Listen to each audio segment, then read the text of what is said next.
Welcome one.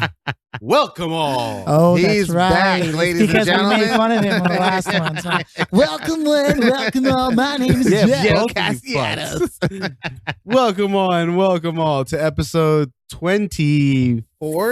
I think we're at the last episode. That's because 25 per season. It's that we 25 agreed per on, season. right? Holy shit, So we it's got one 24, huh? 24, we Is got it? one more. Uno más. Poquito I más. gotta make sure. I don't guys. remember us announcing what episode it was the last one. So on the Guys did 25th it. episode, we have to get Cianan laid, right? Hey, That's the I ultimate like that goal. episode. He said, I like that episode. Next weekend Let's can't see. come quick 1, enough 2, 3. because Cianan's gonna come. Come quick. We were talking about that, right? Like the tighter the Coming vagina, quick? the tighter the vagina, the quicker a man comes. No, right? we're talking about the harder I pump. Like, because if that's she wants it right. hard and I pump hard, So that, yeah, bust the Cianan said, fat so ass. usually my time is doubled as long as I'm taking my time and I'm going nice. yeah, But if I have to start going She wants faster, it rough. yeah, you know, yeah, with the hair pull. it cuts my resistance time in Yeah, half. and you can't talk to me either because if you say like dirty stuff, that'll just make me nut even faster. Welcome one, welcome all to episode 24 of the None of Our Business podcast. Yay! We are your gracious hosts, Philly fanatic, Philly philosophy, Philly thrill up. Hey, we got Cianan C9, Cianan Duncan, People are like, C-section. what are you guys doing? Oh, I was leaving my And I'm trap stuff. Joe. I got you, Cianan. So Cianan's been practicing.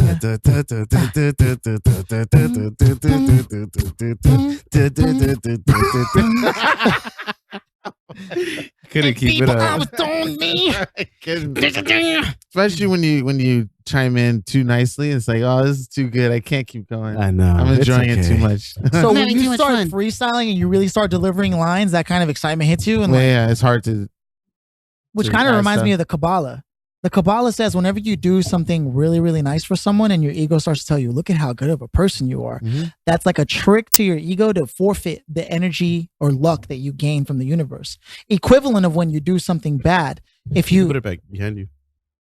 if you like it's even harder to be a good person than it is to be a bad person, because if you're a bad person, you don't earn Too any brownie easy to points not from the give universe, fucks. really. Yeah. Right.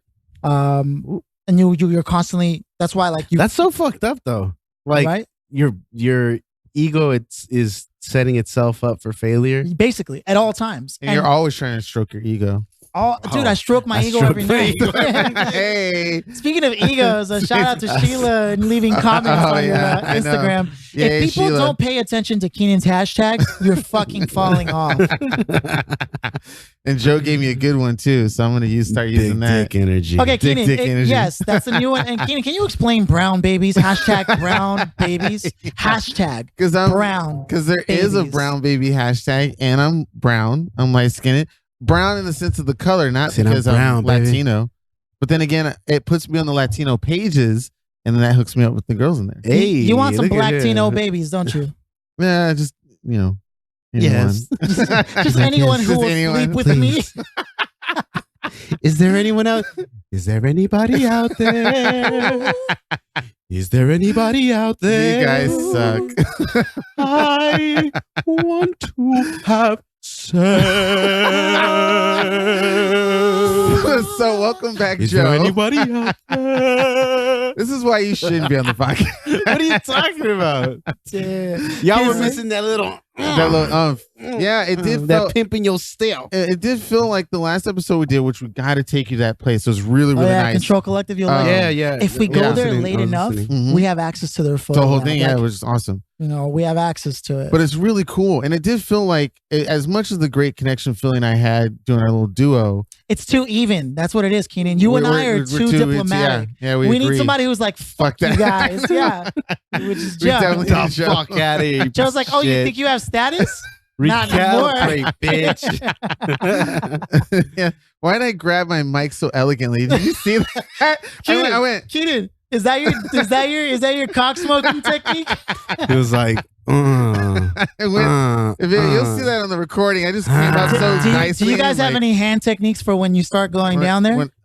On girls? I make like, this. Do you think the hands are more important than anything? I use the most tongue. important of all is the thumb. The thumb? The thumb? Not the tongue? You use the thumb it's the down rule of thumb. Oh my god! Because while this rule of thumb. while your index and middle are doing the work, your thumb on the tainties is going in through the back.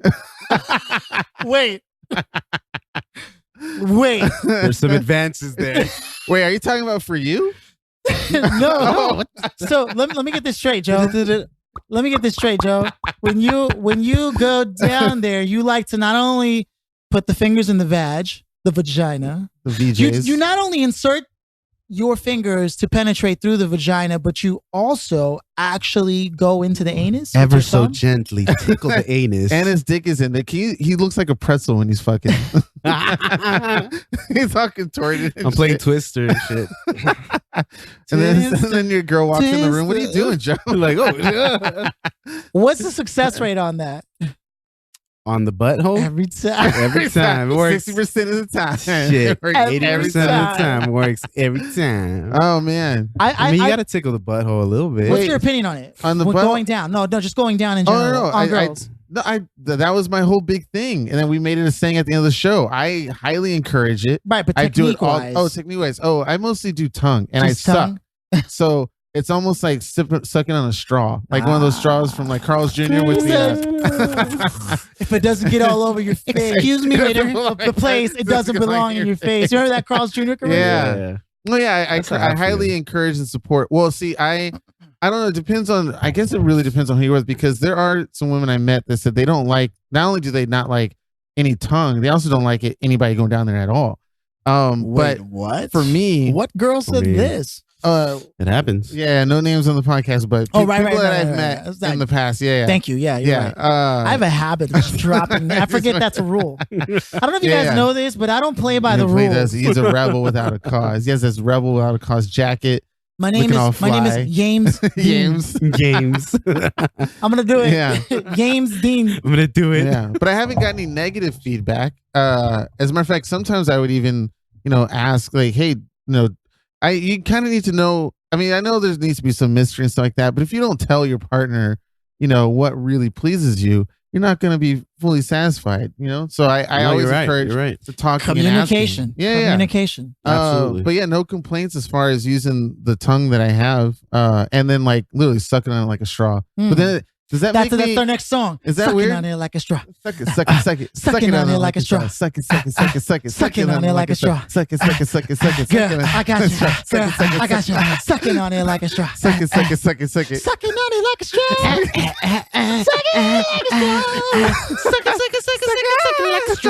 Sucking on it like a straw. Sucking on it like a straw. Sucking on it like a straw. Sucking on it. Sucking that pussy like a straw. Hey, yeah. Ooh.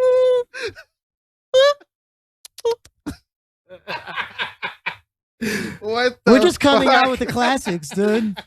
What hit him with the 1-2? I know. With such hits as Toast, Sucking on it like a straw, Sucking on it like a straw for $9.99. Eating your pussy. Eating your pussy. There actually is a device. There's a new toy out that is like that, where it kind of does do like a little suction on the clitoris. Really? But yeah, apparently that's a thing that's out there. It's some sort of toy, but I remember hearing about that from other women before when they were talking about their sexual relationships, their partners. And I implemented it into my own relationship with my partner in the past.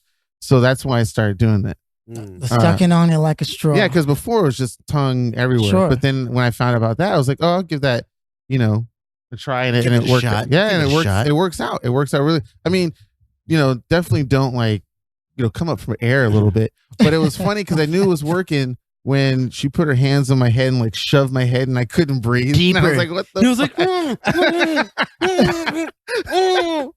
and then he passed out and she was like, what's wrong? He was like, baby, that pussy was so good I passed out. I drowned. He's like, but you were eating me out. Drowned in your pussy. I drowned. Is that a new title? I drowned in your pussy. Boom, boom, boom. I drown on your pussy. Boom, boom. Boom, boom. Boom, boom. I was sucking on it like a straw. Boom, boom. Boom, boom. Baby, we were making toast. Boom, boom. Boom, boom. Ooh. Boom, boom, boom, boom, boom. I guess that's not the best Nothing but the lyrics classics. together, man. Nothing but the classics. You guys out here, are guys. hilarious. The new podcast is now just a We had musical. 4 songs. We're just knocking them out, and they're all about pussy. EP's coming out. The EP, Eating pussy. the eating pussy. The Eating Pussy EP.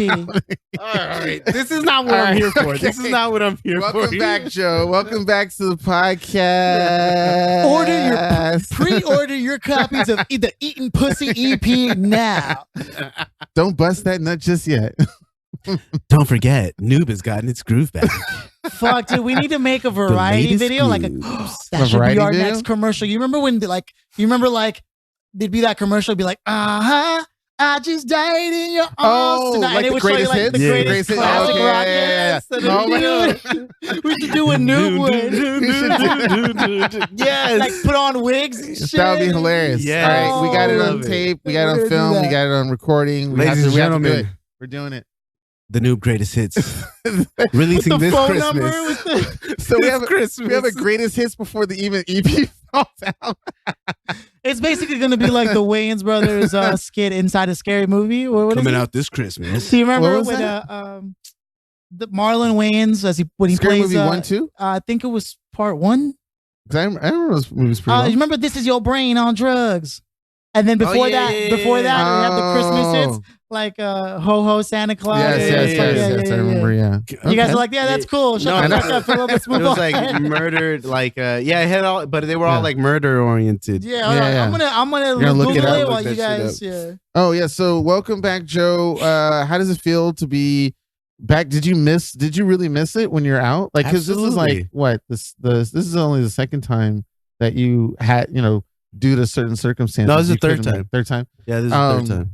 But like, is it something that you think you might be getting used to, or every Is this the single third time it's time like, or the oh, fourth I time? really want to, No, like, I it don't want to doesn't get used to it. feel like a Fuck. piece of your soul dies a little Yeah, bit. when every you're not time here? I'm not here with you guys, because then Aw. I'm like, fuck, these fuckers are fucking it up right now, man. I gotta be there, man. Okay, do some structure, or else we'll be talking about pussy all the time. It's it's the FOMO. I'm getting the FOMO of the podcast. You are. The fear of missing out. Is that I a thing? think a lot of people are when they talk about coming back on. It's like something happened when they were there with us, where they're like I feel like when they really want to come back on, it's like, yeah, I feel like I'm missing out on some stuff. It's like it's too awesome to be around us three that it's like The it's like energy a that's drug. created. They want more. It's like, fuck, I need that again. I That's need how Joe I to got tell on me the to shut the show. fuck You up. guys remember I was You're like, this Hey, is guys. better than sex almost. Y'all got any more of that pod? Let me get some of that pod, just a little bit. just a little, I enough to get me suck through your the week. dick. Just enough to get me through the week, What guys. you say? Did you Shit see about my pod. the slap ass continuation skit from Key and Peele Which one? None. where he goes to rehab? Yes, I It's wanna see- fucking hilarious. That's the dude. Oh, yeah, That's the dude that walks into the baseball locker room. Yeah. And they're Yeah. like, hey man, don't let him. yeah, And so then he can't do Slap anything. He's like, ass. He's like, yeah. no, Rafi. It's no, Rafi. I always, Just a little bit of pepper. I know you right about it. I know you're right about it. And he does that again in the sequel segment, and it's I want to say Killer. I've seen it. I want to It's say I've fucking- seen we it. have Wait, to that's watch from it. the Key and Peele skit? yeah, it's because they Key did and two. Peele. They did a what happens after that first one, which is fucking Those great. dudes, dude, if there was ever a dream guest, I think if we could get Key and Peele on the new Shit. That would be podcast. crazy. Maybe Yeah. before he Well, if but he you did won't get them out. together anymore. Like, Yeah, What do yeah, you mean? yeah. I saw them Separate. on Hot Ones. Have you seen that show, Hot Yeah, Ones? yeah, I that love was that like- that show, was like- man, with that was Sean years Evans. ago. That was when they were doing Keanu. That was before. That was Yeah, a that was long years time ago. Oh yeah, good Mhm. point. It'll be hard to catch them again, like, doing a 'Cause they're project doing- together. yeah. Because they're doing different shit. One's on Netflix doing that. Because Friends Kenan from Michael College. Key Friends from college. which is a great show. Yeah, I only saw yeah. the first season. Sonya Yeah. loves that. that show. It's a good show. I saw the first episode. I wasn't big into it, but Really? because I was like, oh, Kobe Fred Smothers. Savage is it? Yeah, well, I like Colby. I got a crush on Kobe, man. Yeah. You want to fight for her? She's oof. Whip your dick out. I don't know if that's my stilo. I'd probably do more of the biting on the neck. I have a thing for biting on the neck. For you or for to do that to the girl?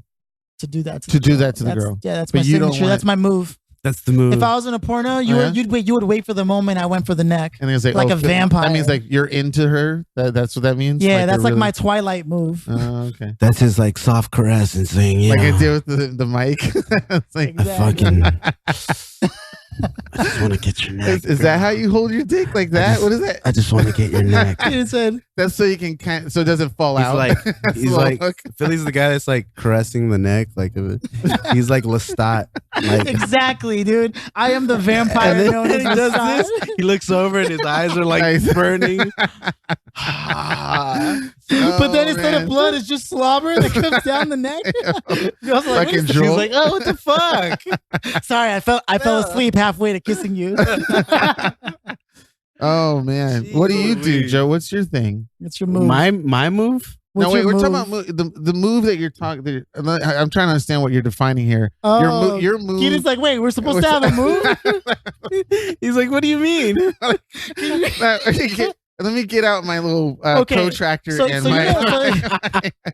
What angle of degree am I supposed to be tilting my head? Where am I supposed to hit that? So you know how in Street Fighter, there's punch, heavy kick, heavy punch. Yeah. But then there's a Hadouken. You gotta have a Hadouken. What? Hadouken. But okay, so here's what I'm trying to ask: is that are you saying that when you nibble on her neck, that's it? She's going home with you? Is that what you're talking about?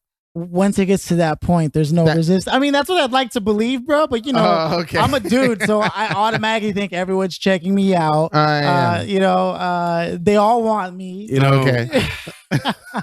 I don't want to brag or anything, but I'm sitting over here not knowing what the fuck both of you are talking about. Always getting checked out. Oh, okay. Well, Sonya doesn't believe me, dude. Oh, really? She doesn't. But I swear to you, she knows the real Joe. I swear to you, I'm about to release. She smelled your balls. I'll just be doing something like we'll be out doing whatever, and like some female would just be like taking interest, and like sometimes there'll be servers or something, somebody, and they just take an interest in like I'll be out with Sonya, she'd be like, shut up. I'll be like, I swear to you that broad is checking me out.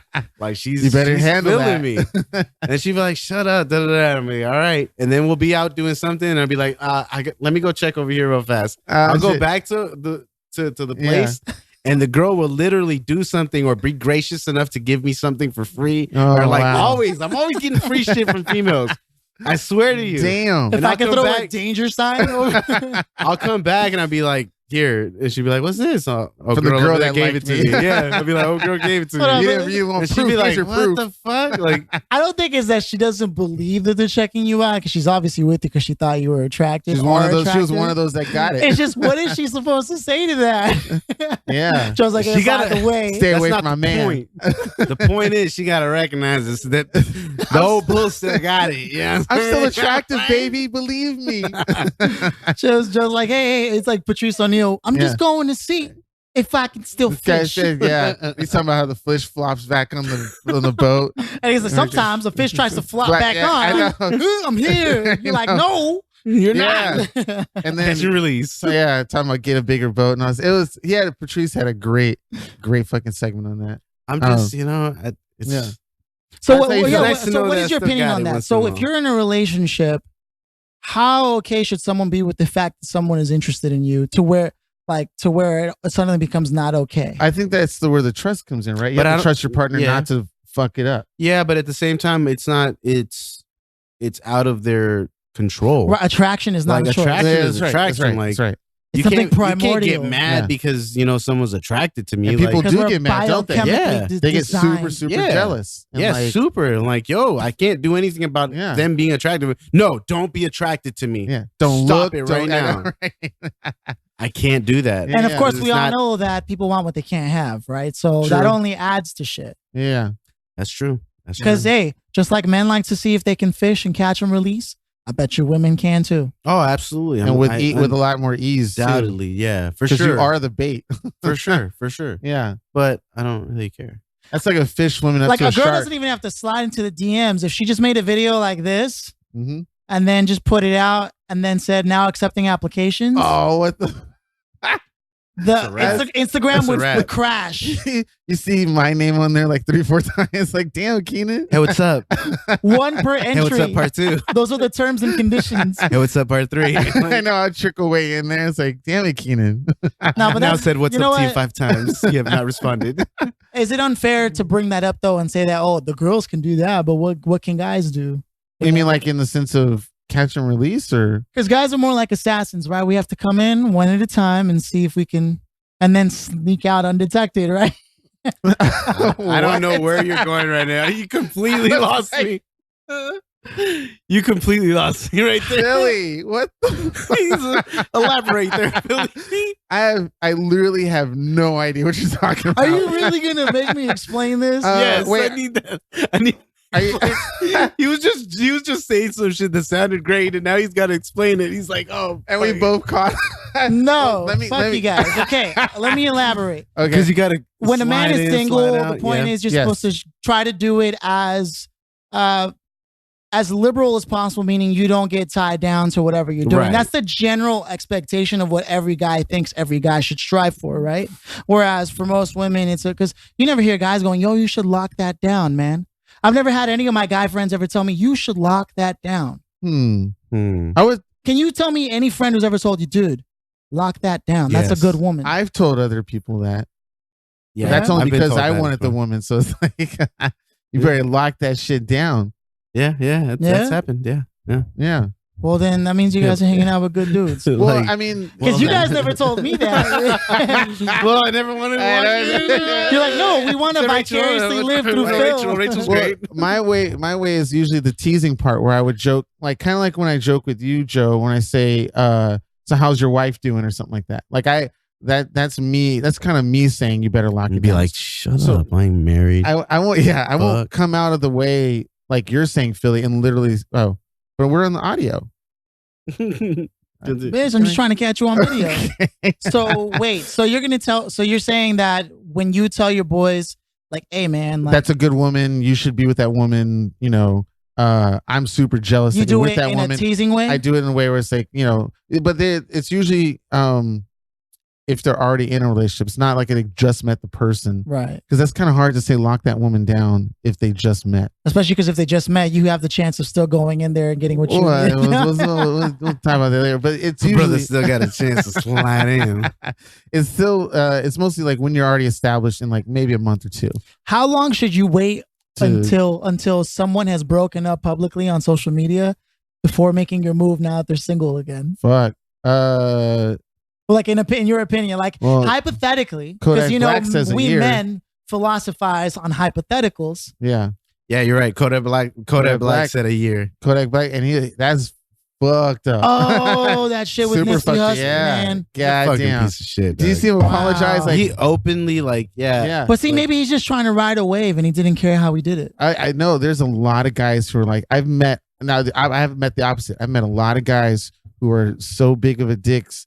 It wouldn't even be like a few moments, or they like the girl just broke up and he's already trying to, like, no matter how she broke up, doesn't matter, she's crying at the bar, already trying to slide in. Yeah, guy walks in and just there's tons of guys out there. I wish like there was a woman here right now so we could ask a woman, if that happens, how long do you think you should wait appropriate wise, or should you even wait? I've had after you're single then, huh? You have the aux cord? Why don't we just call a woman? He's like, no, it'll damage the recording. We got to prep that next time, because if we plug it in and then because the mics aren't on. Okay, got you. Well, I'm not 100%, but I definitely for sure, because I like asking questions like that all the time. Right, because I'm not afraid to do that. That's a crazy question. So why don't we ask Melissa next week? Well, dude, no. What you could do is you could just call and just put it on speaker and put it right there too. I would say before you make that call, my estimation from the people that I asked, the women that asked, they said like a few months. A few months before they go out with someone else? That's what I've heard. So 3 months? So if we do call, let's see if I'm close. I'd rather wait for next week. Okay. We'll have Melissa on next week. Or whoever listeners are, or whoever listens on next week. Tweaks is on next week. Oh, I got it. Have people chime in? Yeah, on Insta. We'll make a post. Yeah. And each of us will ask our networks on social media, how long should someone wait and then next week we'll report back what people have said. Oh yeah, shit. Good. Will that make me look like I'm thirsty or trying to get somebody? Because they'll notice that. Maybe I'll put we'll put the new podcast logo and we'll say question of the week. Okay, yeah. Question of the week. I like it. Question of the week. How long should someone wait? Yes. After they've become recently. No. How long should someone wait now that they've been newly single? Yes. Okay. And should it be different for genders? Yeah. Okay. Should it be different for men than it should be for women? Mm-hmm. All right. In my personal opinion, it shouldn't.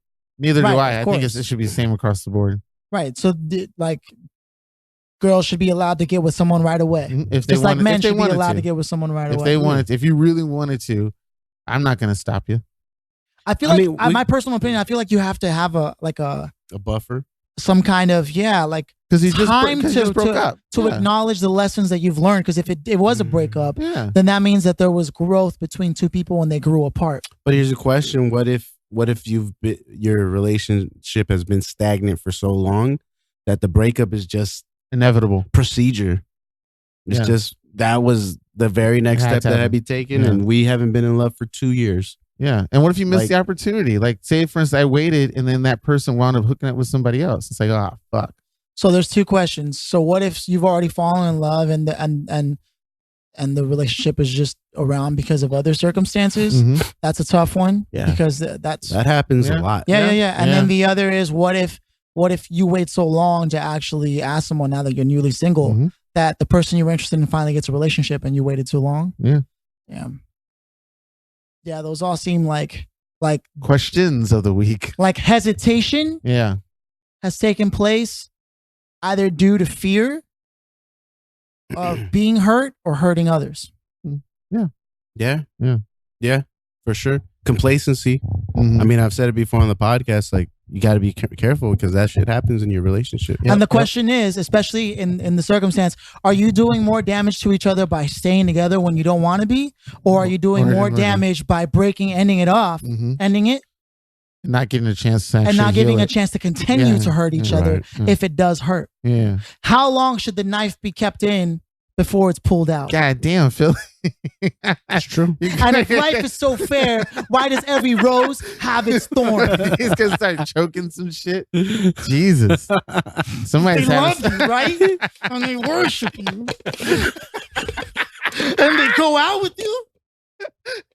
And they give you little sweet kisses. Oh my gosh. And you've bought them so many things without even asking for anything back. And now you drive by that McDonald's and you remember what happened every single time. And then Philly cuts himself a little bit and then he starts rubbing the blood on his face. Swaying back and forth. I'll never that was tell. unexpected. I know. That escalated quickly. Whew.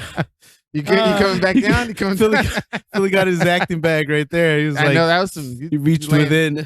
This is a casting couch right now. Some latent New York dreams. I'm the dude disguised as a dude playing another dude. I was thinking about that too recently, and I just want to appreciate the fact that that character existed. It was so I don't know how Robert Downey Jr.'s character. No idea how that came to be with him and how Ben did he Stiller. do it so well? Is the question? Yes, because he got a pass from everyone. And the reason why I was thinking about it so hard was I knew that he was not doing it in the stereotypical hood gangster way, which was another character on there, the actual black character. He was an honorable war veteran. Yeah, well, I mean, like the sense that the layers and the duality, instead of the actual black character in the Tropic Thunder movie was from that gangster hardcore scene who turned out to be gay, but still he had that mentality that we all suspect. Booty sweat. Right. Yeah, people to play the black character. And then also he didn't go super like old school slave Brandon Jackson played of that style. Yeah. And Robert picked the vocal and mentality and thought process of basically my grandfather. It sounds like an old grandfather from a black family. It wasn't, and it sounds like a Forrest Whitaker, or I was like Forrest Whitaker, or a little bit of maybe James Earl Jones with Morgan Freeman, kind of when they're a little bit younger, in the sense that there was attitude there, but it wasn't hardcore, you know. And there was style there, but it wasn't over the top. He didn't do that. It was righteous. He didn't sound like a pimp from the 70s or anything like that. You know, he picked a good age area to be that character of a respectable man. Yeah, like Sanford and Son, you know? Yeah. Which happens to coincidentally happen around the Vietnam War era. Oh, dude, Robert Downey Jr. is a genius. That single-handedly makes him like the best actor of our generation. That's why, I mean, if Heath Ledger was still alive, Heath might have probably still gotten it for Joker, or he might not, then did a whole Joker movie and then got an Oscar for Best Actor. But I don't want to say he took it away from him, but I feel like that was a good competing acting. Yeah, as far as accomplishments. Yeah. Speaking of Joker, I didn't know the Joaquin Phoenix was doing. Yeah. Have you not seen the trailer? You did not know that? Oh yeah. No, of course, Joe knows. I haven't known that. Filthy. Yeah. That trailer gives you the fucking creeps. I learned that from a stranger, dude. I was at Control Collective, and when this dude passed by, shout out to Al. I don't know if he'll ever listen to this, but he was walking by, and he was he doesn't know me that well. I don't give a fuck. Everybody should know you. Podcast, they can go to hell. And he was like, "Yeah, that Joaquin Phoenix Joker is going to be crazy." I was like, "What? The what?"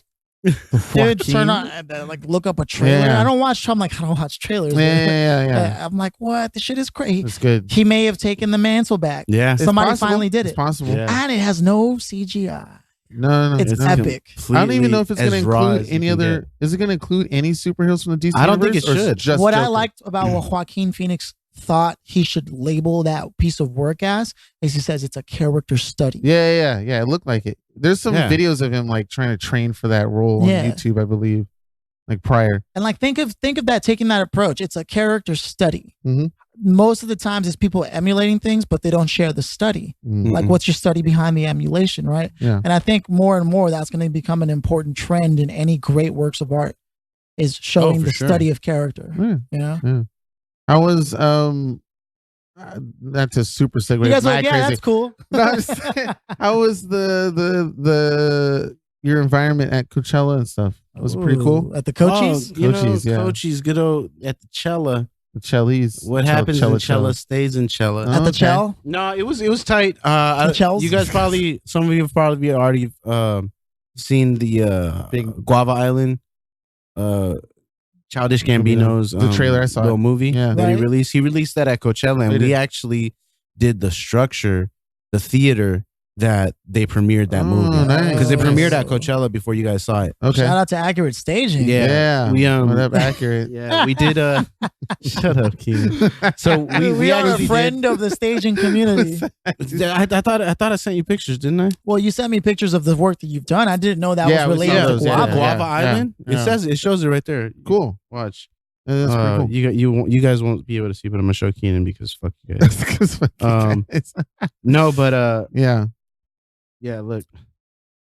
So we did this big old structure. Oh shit! And it was a theater that held the premiere for the movie. Nice, man. And what they're doing during Coachella is they play it every hour. They play it every hour on the hour. But does that take away from the going there if you want to see music of all these? Well, it's a musical experience. That's the whole point of it. So we did that. That Guava movie reminds me of when Michael Jackson made movies like Moonwalker and okay. Like, I think that's what it was supposed to. Yeah, it comes like, there's character growth and things like that, but then there's moments where all of a sudden they're like, it's a music video. Yeah, he does the This Is America all remade in that movie. Okay. It actually kind of explains his music. Oh, nice. That's phenomenal. It's a beautiful I haven't had a chance to see it yet, but I think it's well done. Okay. Just proving again that guy can do everything, man. Yeah. And it's like his lyric, right? I won't stop until they say James Franco is a white Donald Glover. Oh. Yeah. Nice. I mean, he's older, so it's never gonna happen. But it could be, whatever new kid comes out. Speaking of which, I recently saw for the second time, and I want to know if you guys have seen this. Okay. That James Franco movie they did with his brother where he makes fun of the room. I haven't seen Disaster Artist. The Disaster Artist. Dude, I missed out on that. We should watch it maybe afterwards if you guys have time. That movie is epic. Was it nominated? And the second time around, it's even better. Really? Yeah. I think so because now you're over the joke and you're watching for the acting, and they do a really good job. They do really well. Mm-hmm. The actual movie, The Room, is still one of the most terrible, best movies ever made. But also, when I looked at it, it wasn't that bad. Like, they really tried. I mean, did you see The Trap? I think that was the T.I. movie.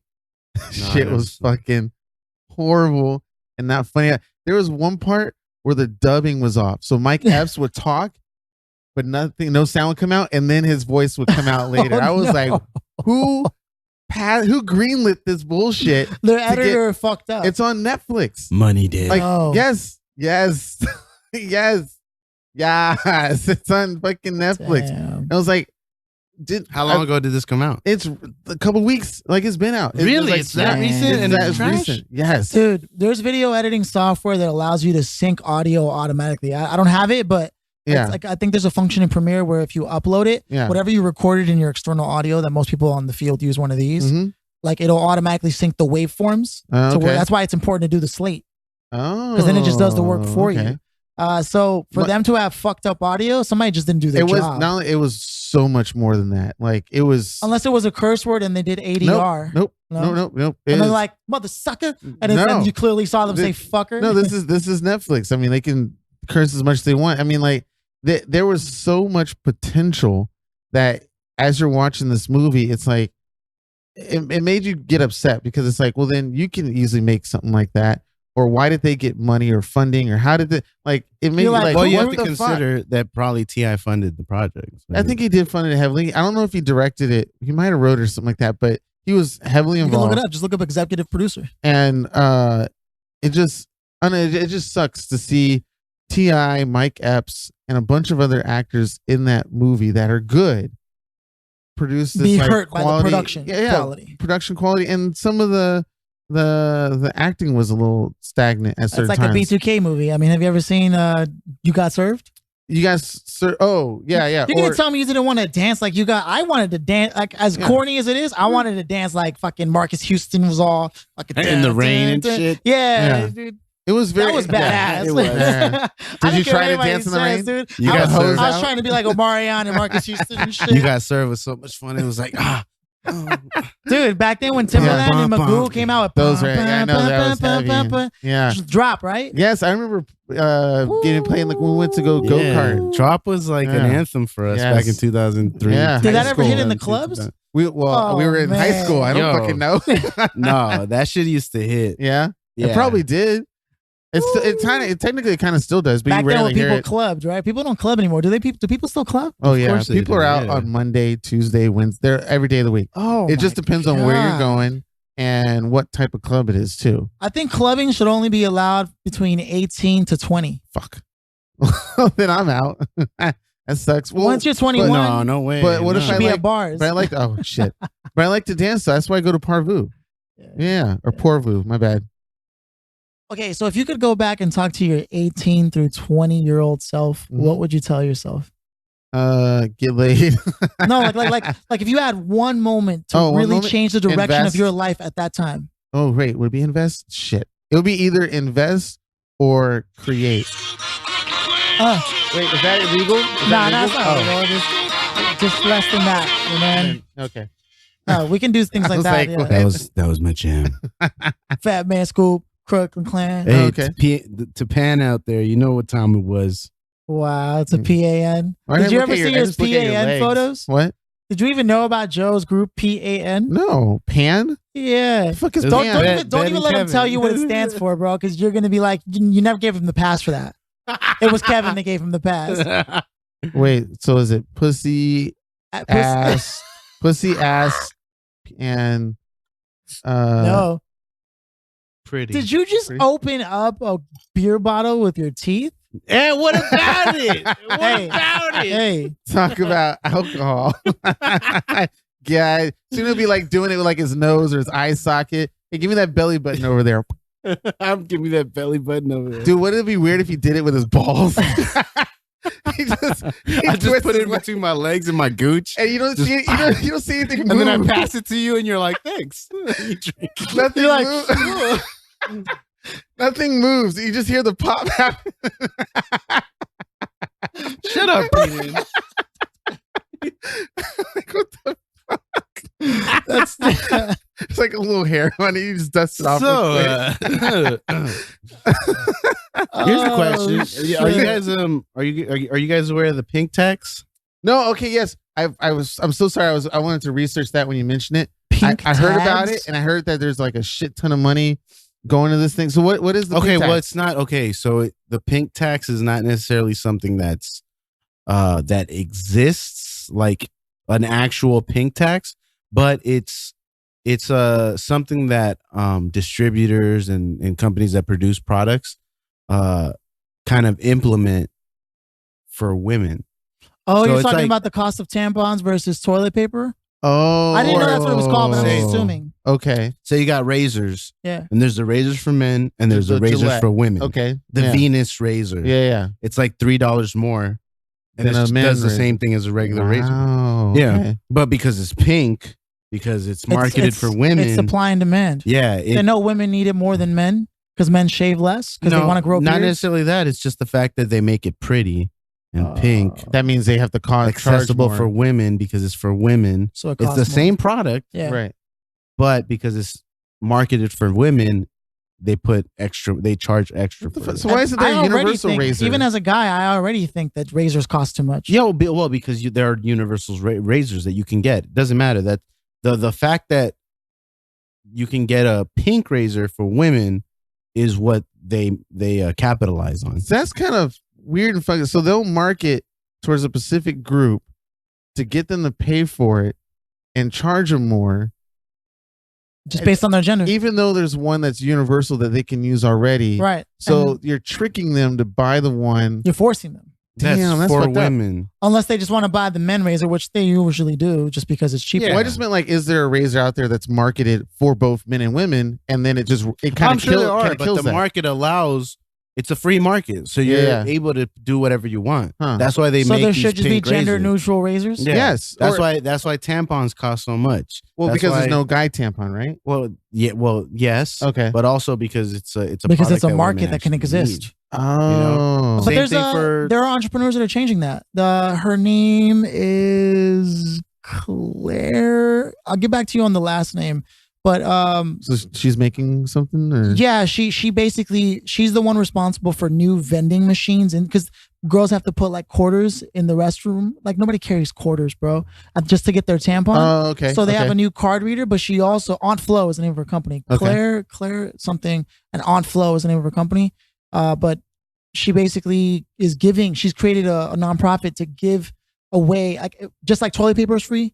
So should tampons in public places. Toilet paper is free? Absolutely. And she's spearlining that. No, like when you go to the restroom in a public place. Gotcha. You know how, man, we could buy condoms, right? But it's clearly optional. We can? They still have that? In some restrooms? Yeah, some places still have so that kind of concept, but for something that's really needed for women, which is tampons. Yeah.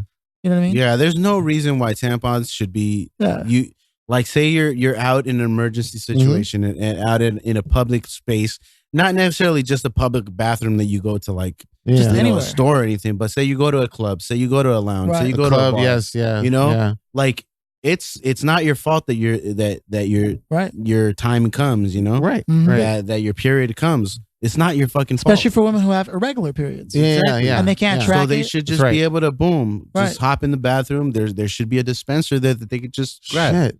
Because it's fucked up. And if you're charging a woman at one of her most vulnerable moments. Right. You know? And like, have you guys ever had to buy it for like your girl? Like when I did it, I was like, whoa, shit. Like I can't imagine buying that once a month, like just because I absolutely have to. That shit adds up. Well, you know, I spend $900 on food, so I can afford. So, ladies, if you want a real provider, I'll buy your tampons and food. DTech1127. That's going to be my new hashtag: tampons and food. Tampons and food. That's going to be the new podcast. That's going to be my side album. Yeah, so sugar daddy over here. So it's fucked up, and I think there are states that are trying to alleviate that cost. Is California one of them? It's supposed to be a very liberal state. You know what? I'm not sure. I'm not sure. I just recently saw something that I think it was New York. New York. Okay. New York is like the first city or state to actually implement a no pink tax rule. Where that's pretty awesome. If you're buying, you know, certain products that are easily accessible to men, it should be easily accessible to women. So how would you stop or prevent couldn't the companies just jack up the price even more?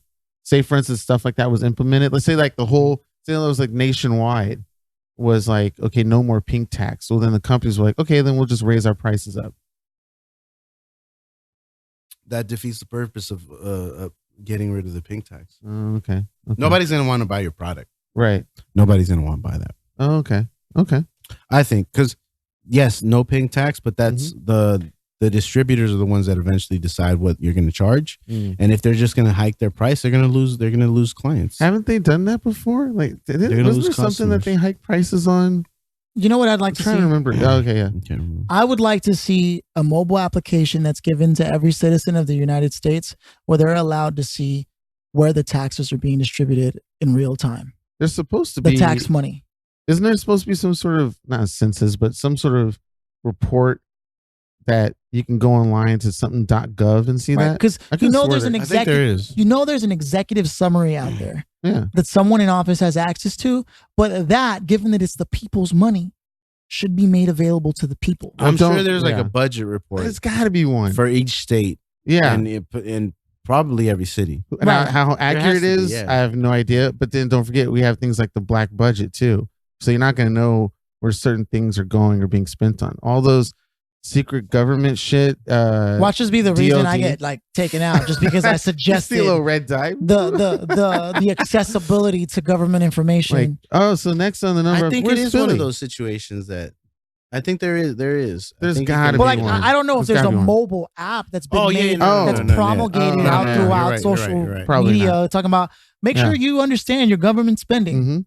Well, maybe we should start one. Dude, I mean, it would be a thing. Like, I'm just listening to you guys talk, and it's like, but I mean, you can do it. Obviously, you'd have to have the cooperation of the state or the city, or to get that information, whatever the local government or the federal. Because wasn't there some complaint by the president talking about how there's a whole division in the Pentagon that was like people had been fired, but they were still collecting money for those roles. You're talking about our current president, right? He had been President Trump. Yeah, no, I know, but sure? But I'm looking at the problem and not the person. Okay. If that is a real problem, that there are positions in public office, whether it's in the security, the armed forces, or even just general administrative public office, if there are positions and roles that are still on the payroll, but there's nobody actually working those jobs, and that money is still being funded in as a budget, then those are resources that could have been allocated towards education or any kind of civil rights movements or any kind of homeless recovery, whatever it is. Like, if we're not aware of where the budgets are flowing and we don't have access to it as people, I mean, people don't take interest because interest isn't encouraged, but an application like that would encourage interest, maybe. And that might change the way politics really is handled. But all I'm saying is, like, it would be cool to have that, because then we'd be able to see where because if there are roles, if you're given the right information, I feel like you'll be given some. Yeah, but they'll never tell us the truth. Yeah, I mean, we're coming from a government that redacted, Jesus, how many pages of the Mueller report, instead of just saying, here's a direct copy of the Mueller report. If you see pictures of that redacted report, full pages blanked out with black ink and marker. It's like, obviously there's something there that you don't want us to see. So we can sit here and speculate what they're doing, but we can't actually know what the investigation is. It's a huge dick move, and a lot of these corporations and companies do that. We'll give you what you want, but we're gonna edit all this stuff. So there you go, we gave it to you, and it's now legal, you have it, and it's legal. Yeah, and you can't say anything because we gave it to you. I was just that's insane. I was watching last week. John Oliver's show on HBO. I was watching that last week, and they were talking about the opioid epidemic. Yeah, he did two segments on it. Yeah, and he was basically saying how these companies will do that. They'll say, okay, we'll give you that report. Old. You hear him whistling? These companies will do that. No, but they will. Let me tell you, Shani. Fuck you guys. No. So John. No, I know. Come over here now. Yo, some bitch. So I saw it. I know what he's talking about. But these pharmaceutical companies will do that shit. They'll say, okay, they'll agree to a settlement for whatever they're being sued for, and say, okay, we'll agree to the settlement, but anything that we've spoken about or any files you have regarding this case, we want it all redacted. Yeah. Boom. None of it. Don't say anything. We'll pay you this money, and we're not going to tell you why we're paying you this money, but here's the money that you're getting. And when you look at it, at the whole scope of the situation, these pharmaceutical companies are paying like, couple $1 million, tens, $20 million, 40, but it's nothing to what they make. They're profiting billions. Amount. Big pharma. They're profiting big pharma. So to them, it's like, fuck it, we'll pay this for you. You redact all the information, and there you go, boom. And there's John ever put. If you ever went to the website, he linked a website that shows the whole transaction, the court. I forgot what it's called. The dissertation, I guess. The minutes of the courtroom. The CEO of this company that he was that they were investigating. The minutes of the case. Yeah, and it's crazy. Wow. He had a couple actors. The transcription. It was really funny. Recreate the transcripts. Yeah, it was great. He had Michael Keaton. Yes. He had Michael K. Williams. Mm-hmm. Wow. He had the guy from Breaking Bad. What's his name? What's his name? The main character, the main guy, Walter White.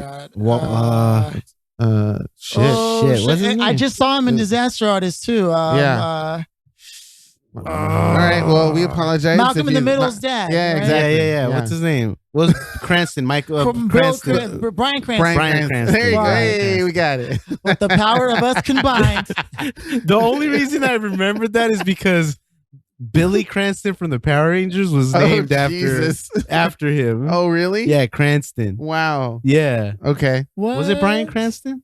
Brian Cranston. Is it? Yeah. Is it Bryan Don't make me doubt myself, man. It's Brian. I can't say it.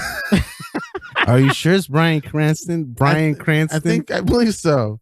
Yeah. Are you sure? I know it's Cranston for sure. But is it Brian? It's Steve. It's Brian. Steve Cranston.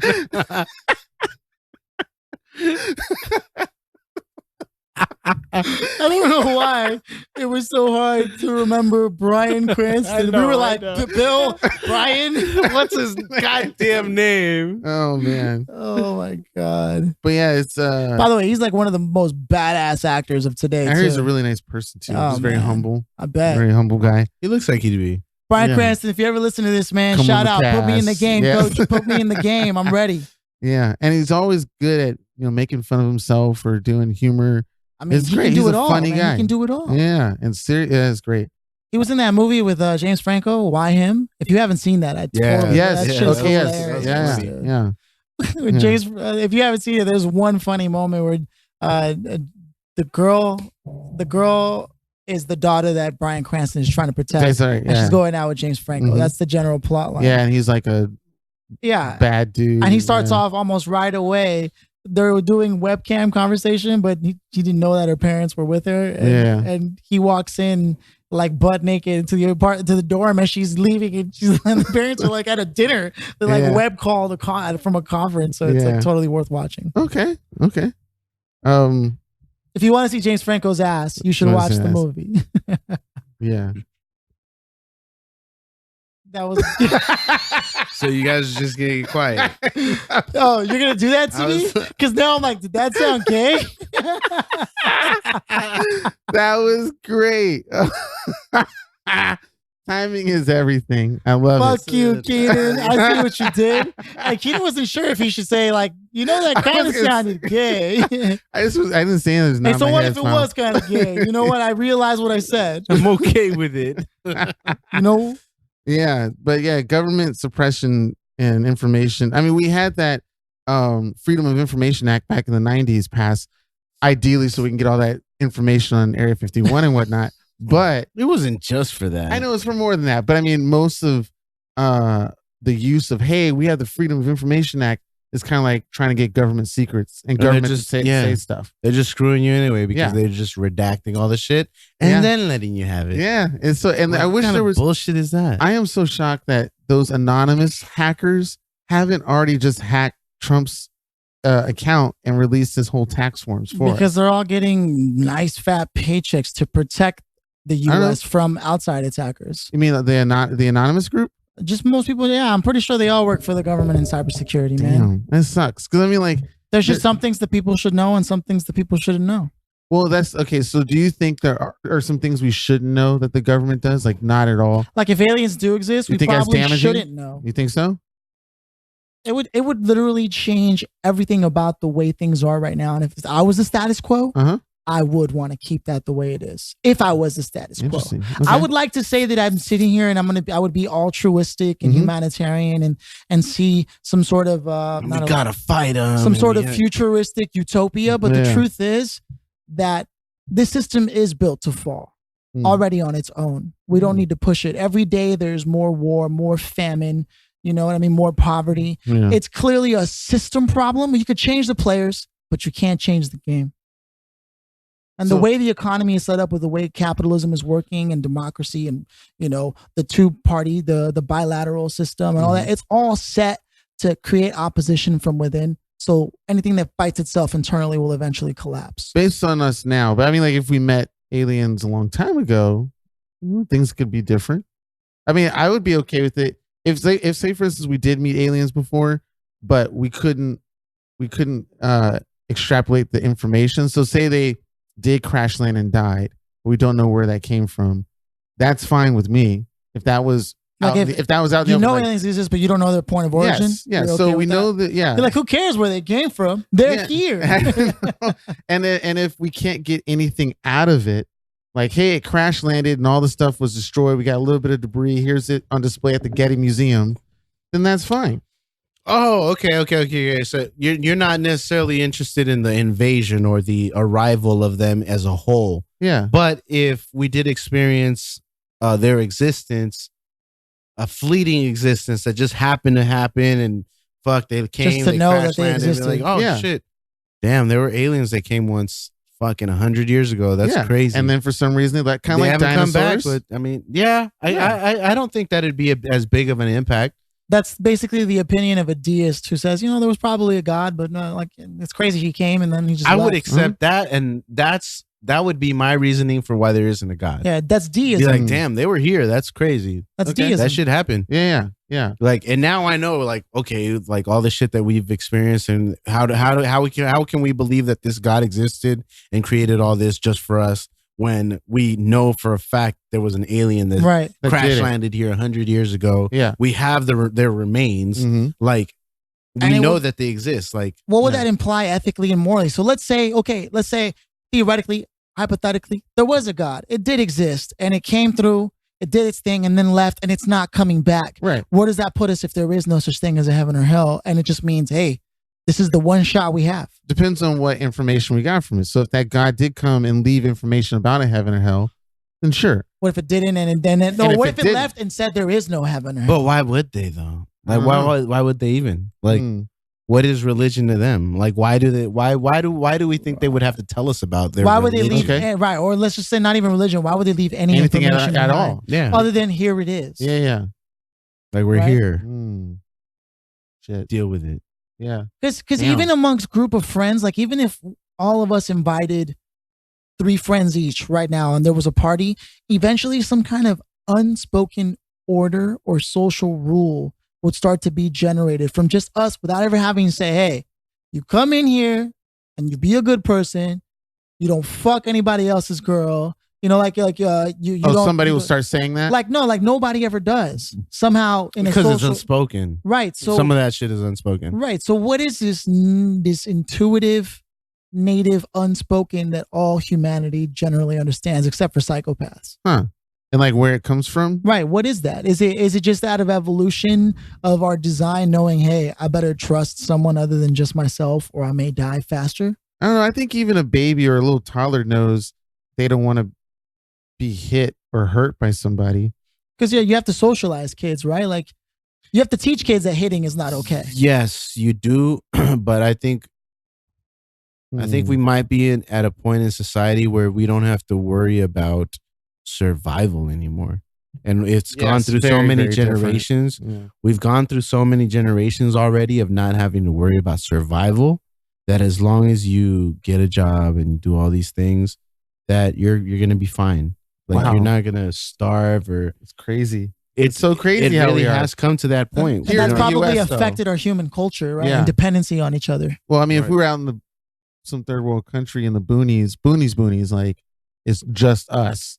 in a population of like maybe 5 or 10 in a village. Yeah, maybe if you're like, and now this has made us even worry less about our survival than ever before. Pretty much. But how many of those quote unquote third world countries still exist per se?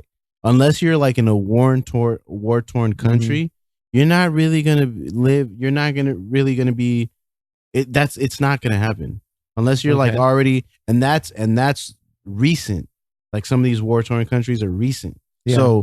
So their grandparents remember a time where there wasn't war. Yeah, that's true. You know, if you look at Afghanistan, like anything that's happened in Afghanistan has happened in the last, 50 years. 50, yeah. You know? Yeah. Like before the Cold War, there was some action happening, like shit like that. But prior to that, they were living wonderfully. You know, same for Saudi Arabia, same for all these countries that, we've invaded. Yeah, for lack of a better word. For like they had a sustainable lifestyle. Yeah, look at Iran. Well, we're an oil company, in the right? 50s and 60s. Right, and because we're an oil nation, and we're running low on the resource or don't want to deplete ours, and so we think depleting others is a smarter idea. Yeah, like that's the only reason we're out there. Because I think there was a document that was recently vetoed for the second time ever in his presidency that related to us pulling out of one of the Middle Eastern countries. And he just vetoed it and said, "No, we're not pulling out." And again, a lot of that, Obama or Trump? Trump. And again, a lot of that is caused because of us, not because they've had to endure said things. Anything that's happening in the Middle East and in South America, is due to our tampering. Oh yeah, and they prior to us tampering into their lifestyles, their life. They were living don't speak against my America. They were living but they were living just as comfortably as we do now. And it gets even worse when you go environmental wise of us tampering with shit. If you saw the documentary that just came out, Planet 2 or Blue Planet 2, there is no Blue Planet 2. Why? Yeah. No. I'm being facetious. Anyway, I'm just gonna pass over your joke. He's like, fuck your joke, piece of shit. So Blue Planet 2. Yeah, it's Blue Planet 2. Damn it, it's one of the newer ones. Netflix Planet Earth. Right? Planet Earth, the sequel, something like that. And this is about the environment? Yeah, it was about the creation of palm oil is now taking over the rainforests over in Southern America. And there's a clip or a shot of them showing the rainforest of what it's like, and then they pan over and you see literally it looks like a wall, and all the trees are cut down and replaced with palm trees to make palm oil. Wow. Apparently something that we're doing requires a lot of toxic. Yeah, yes. Toxic. And it doesn't provide anything for the planet it's toxic animals area, and stuff. Yeah, for the So that has to be managed through revising business regulation because that's government. That's government based because government. And so it's the government operation? Yeah, they're the ones who have allowed it to happen. They've given these corporations the license, which is so weird because I'm curious. I know for sure it has to be the soil or the environment of the rain, but there's so much empty desert. I don't know why we can't just plant trees. I mean, I'm assuming that would require. I think it has to do that. We would have to create a water system. You'd have to change the ecosystem in the desert for it to happen. But it's not like it's not feasible. I think it is. If these corporations are spending so much money to fucking tear this shit down, they could just spend all that money inside building one up. Fucking build one. Yeah. Make your own fucking. Well, because that would take 20 years where they want the money now. But that new Singapore airport has that fucking indoor forest dome with the largest waterfall and shit. That's true. I mean, it's possible. The Chinese are just doing something right. I know they're honestly going mad crazy with it because they're changing. They're changing their perception of the damage they've done to the environment with their industrial revolution. Because forever they haven't cared. They haven't. They just destroyed. And as of recent, like I'd say within the last 5 years, they're one of the oldest cultures to exist. They're the leaders of the new. That's right. What's it called? The environmental revolution. Yeah. For a long time, I've wanted to learn Mandarin, man. I feel like it's going to be so. Like in the future, I think it's going to be just as strong, if not already. And I'm just ignorant. That's the thing, like Firefly, buddy. Not that fucking far away. Right. Yeah. The future is not. And I'm just thankful that I have a thing for languages. I already understand so many. I know Hola, Buenos Dias. Big dick over here. I just know so many languages already. I'm prone to learning new languages. It seems the future will be harder for others than for myself. Have you heard that statement? She has a chin. It's like it's so good. Her chin is so good. I can rest my balls on it. What? Does that sound familiar? What are you even saying? Okay, not like I had one of those moments earlier. You just had one. Go. He shoots and he misses. But here's the thing. Unlike Philly, I can explain my badass joke. Look at it. Explain it. Please explain. He's getting aggressive. Hey, Hey, all right. hey, dog. I'm right here, dog. I'm right here, cuz. Rip your I'm dick right out. here, cuz. No, you're talking Rip his about muscle. being pretentious and up, like nose in the air and stuff like rich, pretentious stuff. So I was talking about your chin. You probably weren't even hearing me talk. So anyone who's nose in the air pretentious can get balls on their chin? Pretty much. Yeah. I mean, because I see where this. Okay, I see where it's at. I don't know. Just anything that says balls on a chin, I'm with it. Okay, cool. I don't think it merits the comment, but whatever. You know, whatever. All I know is I can back up my stupid jokes. All right, I have reason. I'm behind your stupid jokes. I'm good at this. Yes. So then, are they innately stupid to begin with? Yes. There's no such thing as a dumb joke. Just dumb people. Ooh. Hey, yeah. Keenan's like, no, your puny minds cannot comprehend the genius of my joust. What? And jostle. My sniveling little comedic comments. If Keenan was one of those period piece characters, he would be the Cecils who were like trying to gain the trust of Queen Victoria as you, Philly. The vessel Earl of Oxford decided. He's like, my queen, I am your most trusted advisor. Anything my queen asks, I will do. I love that voice. When did you figure that out that you could do that? I don't know. Keenan's like, how do you do that? That's so great. That's hilarious. Dude, she's always had this. You've always had. Do you talk like that when you're having sex? No, she doesn't let me. Oh, you tried it once. You're like, no, I never have sex. Oh shit! That's not a voice you can get off with, though. Like that's not a voice you can be. No, I mean like during. I mean during. Right. Like you have to add bass to your voice when you're fucking. You got to, man. Yeah. Why do you think bitches want to fuck Vin Diesel right away? Because he's like the deepest voice in fucking. No, it's scientifically proven that the deeper a voice is, the more that signals to. What the fuck? That's his solo album. Oh my god! I need to fuck. Anyway, yes, Philly pointed out a long time ago, like several months ago, that we don't play video games anymore during our podcast. We don't. Not anymore, specifically, just because we've grown. It's too good. We've grown. Too good. We have too much to say now. Yes. I mean, I'd like to think that we're still video game oriented. We just haven't spoken on it because there have been just better topics to speak about. Yeah, I mean, considering that Star Wars, the trailer premiered earlier this week. That shit was sick.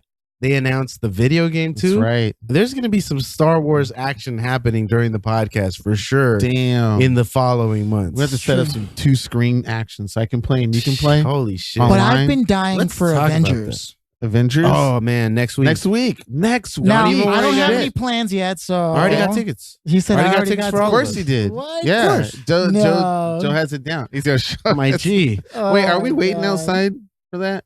Or is it it's assigned seating, right? Keenan doesn't like to wait in lines. Yeah, I'm not waiting in that. Guy, hold on. I know Joe has it down. Wait. It's gonna be one of those like Dude's night out. Nah. Ladies are welcome. We are a friend of the lady nerd community. We encourage you to come out. Keenan, did you just exclude all girls other than nerds? Oh, fuck. Damn it, Philly. Regal. You got like 12 tickets, didn't you? I got 10 tickets. Damn, dude. Well, that must have been like $200. I've got 10 tickets to paradise. All right, so I need to Venmo you some money then. That's true. And yeah, anybody who wants in? Not anybody. $20. Well, no, okay. Well, not everybody. No. Okay, so we'll for talk sure, about this later. Okay, guys? No, for sure. It's like Siobhan, Ruth, and Louie are going to come with us. That's 3 already. The crew that I wasn't included in? No, you're part of it. Oh, okay. After anytime you 20 want to years after high school. No. Maybe Fernando. So Ruth, Siobhan, and Louis. Yeah. It sounds like the What Petey up, Pablo y'all? song. Ruth, Siobhan. Freakily. Did you like it in the pussy? Like it in the ass? Anything you can handle. Freakily. That was pretty good. Okay, so them three. Yeah. You, Philly, myself. That's already 6 tickets. So you just need 4 more. And then it'll probably be like Somebody's it'll probably girl. be Fernando. It'll You know, probably it'll be probably be some people we it'll know. probably be Yeah. if Melissa's in town. It'll probably be Melissa. Oh yeah, Melissa. You know, Mel. probably Mel. Tweaks. Melly Mel, Only yeah, because that's Tweaks cool. always comes with us. You know, yeah. That's cool. So, Well, that's already the crew. Yeah. That's pretty much the same crew that we went to see Star Wars. Exactly. Yeah. So it's the usual gang. So you know? are you? I'm excited, but I'm not that excited because it's like I know I'm gonna go see it. I know it's gonna be good. So I'm just like I'm not. Are you desensitized? I think so. I really think Wow. so. I think so. I am super excited for this Yeah. movie. Like Yeah. this is. I'm kind I of mean, anxious about We it. have to consider yeah. that this is the culmination of 22 Mhm. movies. Like Mhm. 22 fucking movies. Who else has done that? It's never happened in history. Also, I just want to see Scarlett Johansson. We have to. Oh my I mean, we God. consider that James Bond has a ton of movies, Yes. but none of them have ever been really It's not in correlation. interconnected. No, you know? no. It's not. Like meant it's to be. always been, Yeah. you know, And that's- I think 007, that's the something who 16 something, or or the something 18. who something, or something Yeah. something. You know, Yeah. I think they're in like 19. Is there 19? Yeah, it's like 19 or 20 movies. Also, I mean, already. Robert Downey Jr. is the baddest motherfucker alive. But It's, yeah, I mean, Mm. considering that Mm. these have all been stories that have developed, Intertwined you know, within that each are other. intertwined within each other. There is no Marvel movie out right now that isn't connected with another, unless we're talking about like the Fox or the Sony movies that came out prior to them. So it's the Yeah. equivalent of a digital video based version of a comic book, basically. It's So pretty much- yeah, it's pretty literally much. like a Yeah. comic series, Yeah. like what you would get from like a HBO. serial, like a special event, like Yeah. Infinity, Yes. an Infinity Gauntlet, Mhm. or fucking Spider-Man Genesis, or you know, like one of those series that takes a certain amount of time to flourish. you know? Yeah. It's literally that. I'm actually excited to see the movies. I'm actually a little bit more excited to see the movies after that. Doctor Strange 2, Black Panther 2, nice. all those stuff. I'm actually Spider-Man Far From Spider-Man, Home. yeah. Which kind of I feel like it still defeats the purpose. It's like if you're gonna have a Black Widow movie, Black Panther, all these other superhero movies, obviously, unless they go back in time or some weird shit, they survive this movie. We don't know that though. But I'm just saying, how would you have a sequel? Because we Prince get prequels all the time. Prince T'Challa may Oh, not be prequels. back, but there Yeah. could be a prequel or Yeah. a part 2 where Prince T'Challa doesn't exist. Well, I just think it's silly to do a prequel, Oh, two well, movies after you're already Check out. this out. Also consider that at the events, after the events of like Infinity Gauntlet, Mm-hmm. it was a reset for the universe. Okay, yeah. You know? which I think might be one of the things that they're going to do. So just Yeah. the same way that DC did Spider-Man, their new Spider-Man. 52. No, that like they had the new 52 series where they reset everything. Oh, really? Yeah, Oh. yeah, new 52 Okay. or Never heard. or Never Infinity heard of it. Gauntlet or Crisis on Infinite Earths. Okay. Like those are all events that reset the whole franchise. That reset everything. Okay. So everybody might die, and then Oh, it then resets it's the reset. universe. Yeah. Because Like, everybody dies, but not everybody lives. hey, Hmm. Okay. true story. That's a Drake lyric. Wanted to drop that. Jesus, we're having so much fun today, guys. This is the greatest. I'm so happy to be back with you guys. I know. You guys, this is- you know this is what? you're Fuck missing you out. guys. Fuck both of you for your little adventures outside of me being on the show. And having Rachel on, she did it. In my opinion, she did a great job last time she was here. Yeah. She did phenomenally. Mhm. I listened She in held and her I own. fucking loved it. She did great. She She stood her wasn't ground. shy. She No, was not out there. shy. She interacted. That's I loved good. it. Yeah. Last week you guys killed it. Thank you. I think I really enjoyed You guys it. did really well. Yeah. I think I don't know. You were in a different situation at the time, but for me, it was like the sun's out, it's warm, we're in Pasadena. This is a really cool spot. It We're in was a this dope booth. space, right? Yeah. I was having a blast. Yeah. I think it a was dope all space. re-listening to it. I thought it was super. Yeah, I listened back fun. to it. It was hilarious. It was dude. fun. Yeah. Which is why I was like playing you it to be while here, I was Joe. cleaning up, like while I was editing. I wanted to make sure there was no mistakes. And like the whole time, Rachel was dying, dude. Oh yeah. Mostly at anything that you said or course, that's happened to never you saying as you were saying it. Cianan being conscious of his comedic chops. There's an Engram 7 meme that I tagged Cianan in when you're the funny friend and you make jokes. It's like Ronald McDonald, dude. I know. And then it's when he's taking it off. And then you have to go home and be sad again. That's pretty much. Yeah. But you're not sad when you go home. It's like, sometimes. I gotta take the mask off. There might be some times where I come home wishing I was, not the only one coming home, but it's all right. No, it's all right. I just want some money. And there's sometimes when I come home and I want to be the only one home. And that's the thing. So I see a lot of people in their other relationships like, man, I know that's kind of common and all that stuff, but I really don't want to have that where I feel like I lost, stereotypical, I lost my manhood, or I can't make decisions on my own, a place that I pay for on my own. It's like, that's kind of, it's like, I don't. It's just people need the space to miss each other, man. I think so. I think you do. Some people say the best having a relationship is like having not really 2 rooms, but if you're in different places. Yeah. Different apartments. Even when you're married, you're in different apartments. There's just something about taking people for granted when they're always around. Or just the environment or the situation. It's like, I remember when like you don't know what it's got till it's gone, basically. Well, yeah, but like if we agree to move in, we're agreeing that, okay, we have this part and this section and stuff like that. But usually when a partner moves in, guy or girl, but in my situation, the girl, all of a sudden the whole house. Just so you know. Yeah. All the whole house is transformed into what they want. And it's like, why like my painting over there? No, this painting's better. We're talking about some of these paintings that Joe has hung up here. Well, these artworks. It's really cool. It's a constant feed. Sometimes you just got to leave your mark on a place that's riddled with shit that's not yours. I mean, shit. My bad. Sorry. You're sorry. good. Which, by the way, if I need to probably bring them back. Whose is that stuff on that wall? Is that yours? The place? That's Sonia's. That's what I'm saying. Like I obviously don't know how things went down, but to me it just sucks. Don't bring it up, Cianan. Let's just wrap it up. It's just I just say it would suck if when you want those paintings on the wall, Sonia Alma goes, well, if you're gonna have it, I'm gonna have something on the wall. Like that's really silly. And I don't think she did that till after I had already done that. But I'm just saying, like, I just feel like if I was in a relationship like that would kind of suck for me, because it's like it almost seems a little bit childish. Why are you trying to take over this area? I mean, if you're paying rent or if you're doing support, but if you're if you think that you could not do whatever you want, but change the environment to make it more comfortable for yourself. Like if I want Bruce Lee posters up on the wall, but you want the new IKEA shelf with photos of our family. Yeah. How do you come to that understanding of like, why do I look at my dumbass kids when I can get a badass poster of Bruce Lee on my wall? Some of that can compromise, guys. Compromise. That's what I'm saying. The compromise. It really has to. I know what my kids look like. I know what those little fuckers look like. Fuck them. I may forget the image of the great Bruce Lee. Yeah. I definitely don't. That's a dope ass little shot, though. It is nice. Yeah, I like it. No. Oh, just so you guys know what we're looking at, one of my walls has a bunch of like pictures. What would you say they are? Like graphically, they are old samurai battle depictions, black and white, in black and white, looking almost hand drawn and with lots of shading. But the samurais are actually stormtroopers. Yeah.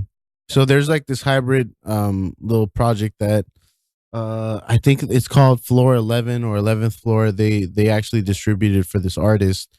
And it's like their little project where they implement a lot of the Star Wars elements into feudal Japan. Somehow we get back to Star Wars. Yeah, always. It's my life. Star Wars. I mean, do you think that's the Force trying to tell us something? Every day, man. I would like to believe in the Force. Do you believe in the Force? A Force? I believe in the Force. Yeah. Wait, so you guys believe in the Force? I don't know. Like the Star Wars Force? And the Star Wars Force is very generic. With the, what do you call it? What were they called? The Midichlorians? The Midichlorians. Yeah. Fuck, I'm a nerd. Which are essentially the closest thing to a quark, right? What we actually have. Quarks. Quarks from, you're talking about. No, quarks. Quarks. That's a scientific term for like one of the smallest like molecule atoms. Whatever. Quarks, right? Quarks. Yeah.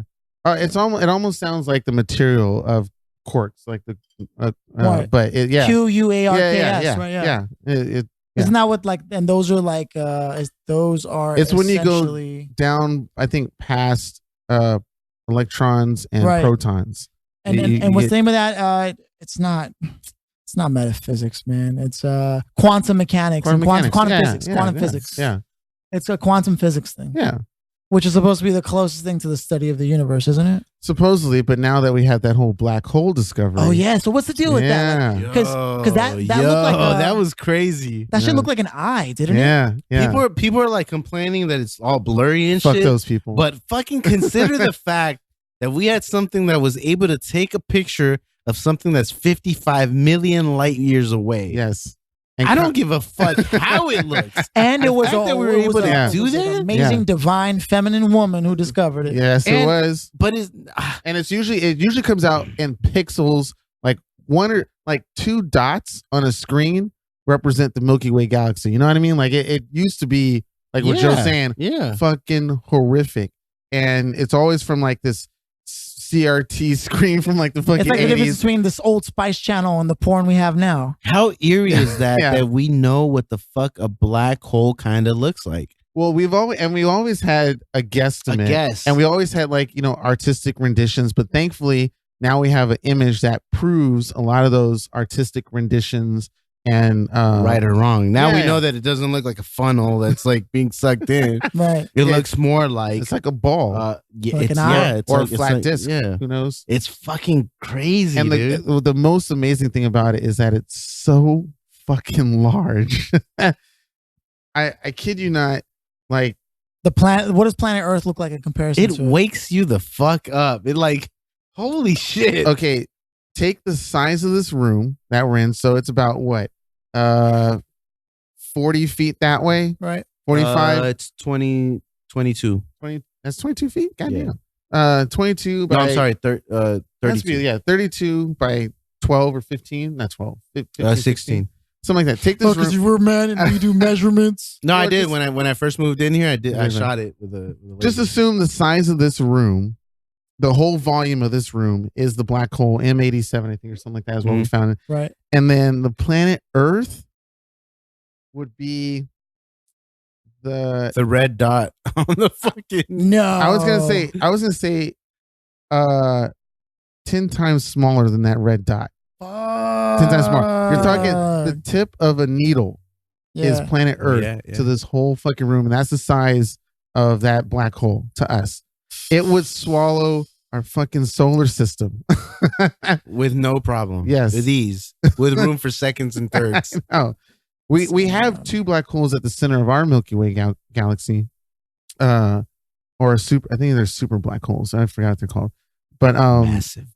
So it's a super massive black hole. It's like the song by Muse. It's bigger, and it's black crazy. Hole song. But now there's second images popping out after that, showing it spewing out energy, which was even more incredible. Now we can see the process because that was also speculation that they jet out. That was just me powering up, guys. Sorry, Goku. Yeah. I mean, who fucking knows? I kid you not. There literally could be a fucking 2D cartoon planet somewhere in the universe, on the opposite side of the universe. Yeah. There could literally be a Game of Thrones happening as we speak on the opposite side of the universe. Where is all that fucking shit going into that the black hole is fucking ingesting and spewing out? Like, what's happening in there? Like, it's crazy. That's step number 2. The possibilities, dude. It's oh, geez, Louises. Damn. It's really the fucked up thing is that unless we discover some amazing way to fucking transport or travel or bend space and time, like we will never know we just have to leave it to Elon Musk. Yeah. Well, I mean, technically, I think that wasn't Stark. Was that our Tony Stark? It wasn't in Andromeda. They're not talking about Andromeda galaxy. There's another galaxy, Andromeda galaxy. That one's actually colliding with our galaxy.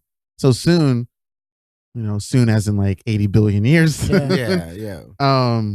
Yeah. Who knows what's going to happen? Planet Earth will have. If Elon Musk wanted to hire you guys, would you guys work for him? I tried. I applied. I applied twice, and I knew somebody who worked in the machine shop there. But like I said in the podcast, I would change my career. Like if I could work for for Tesla. Joe, Or you told me I SpaceX fucked up because I should didn't have want done the night because shift. I should have did the night shift. They wanted because they work their engineers and they work their staff 24/7. To the bone. A lot of engineers don't even like working there. Yeah. But I mean, pay, who you're working for, all this stuff. And I don't know, maybe I should just reapply. I mean, you're stronger than you've ever been, Cianan. Yeah. Hey, but consider your things. I know. Don't have friend influences.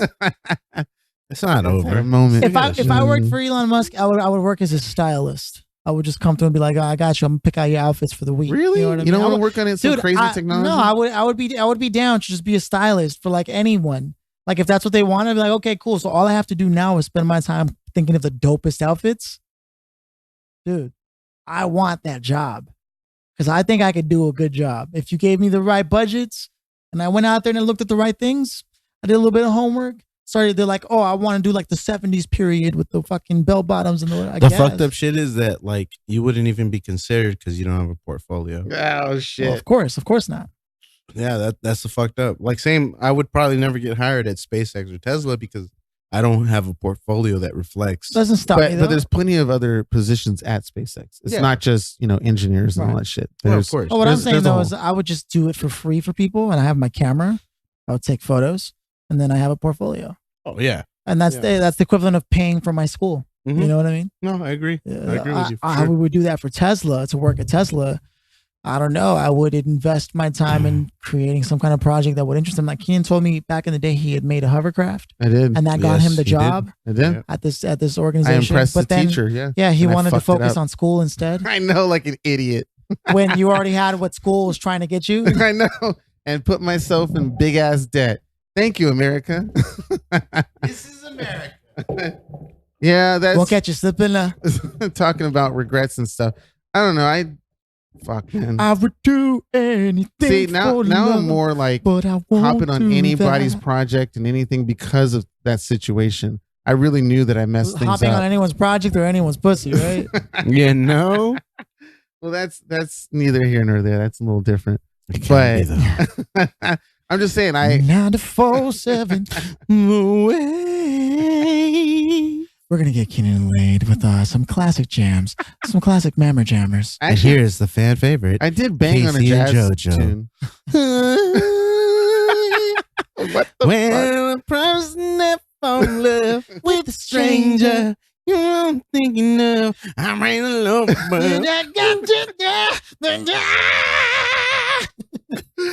What the fuck is going on?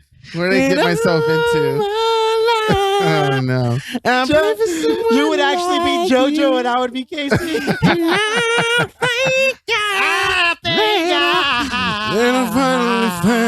I'm just watching these things, ladies and gentlemen. I'm not. Hey, next time we go karaoke, let's do a Casey. We should do a Casey. Didn't you do one?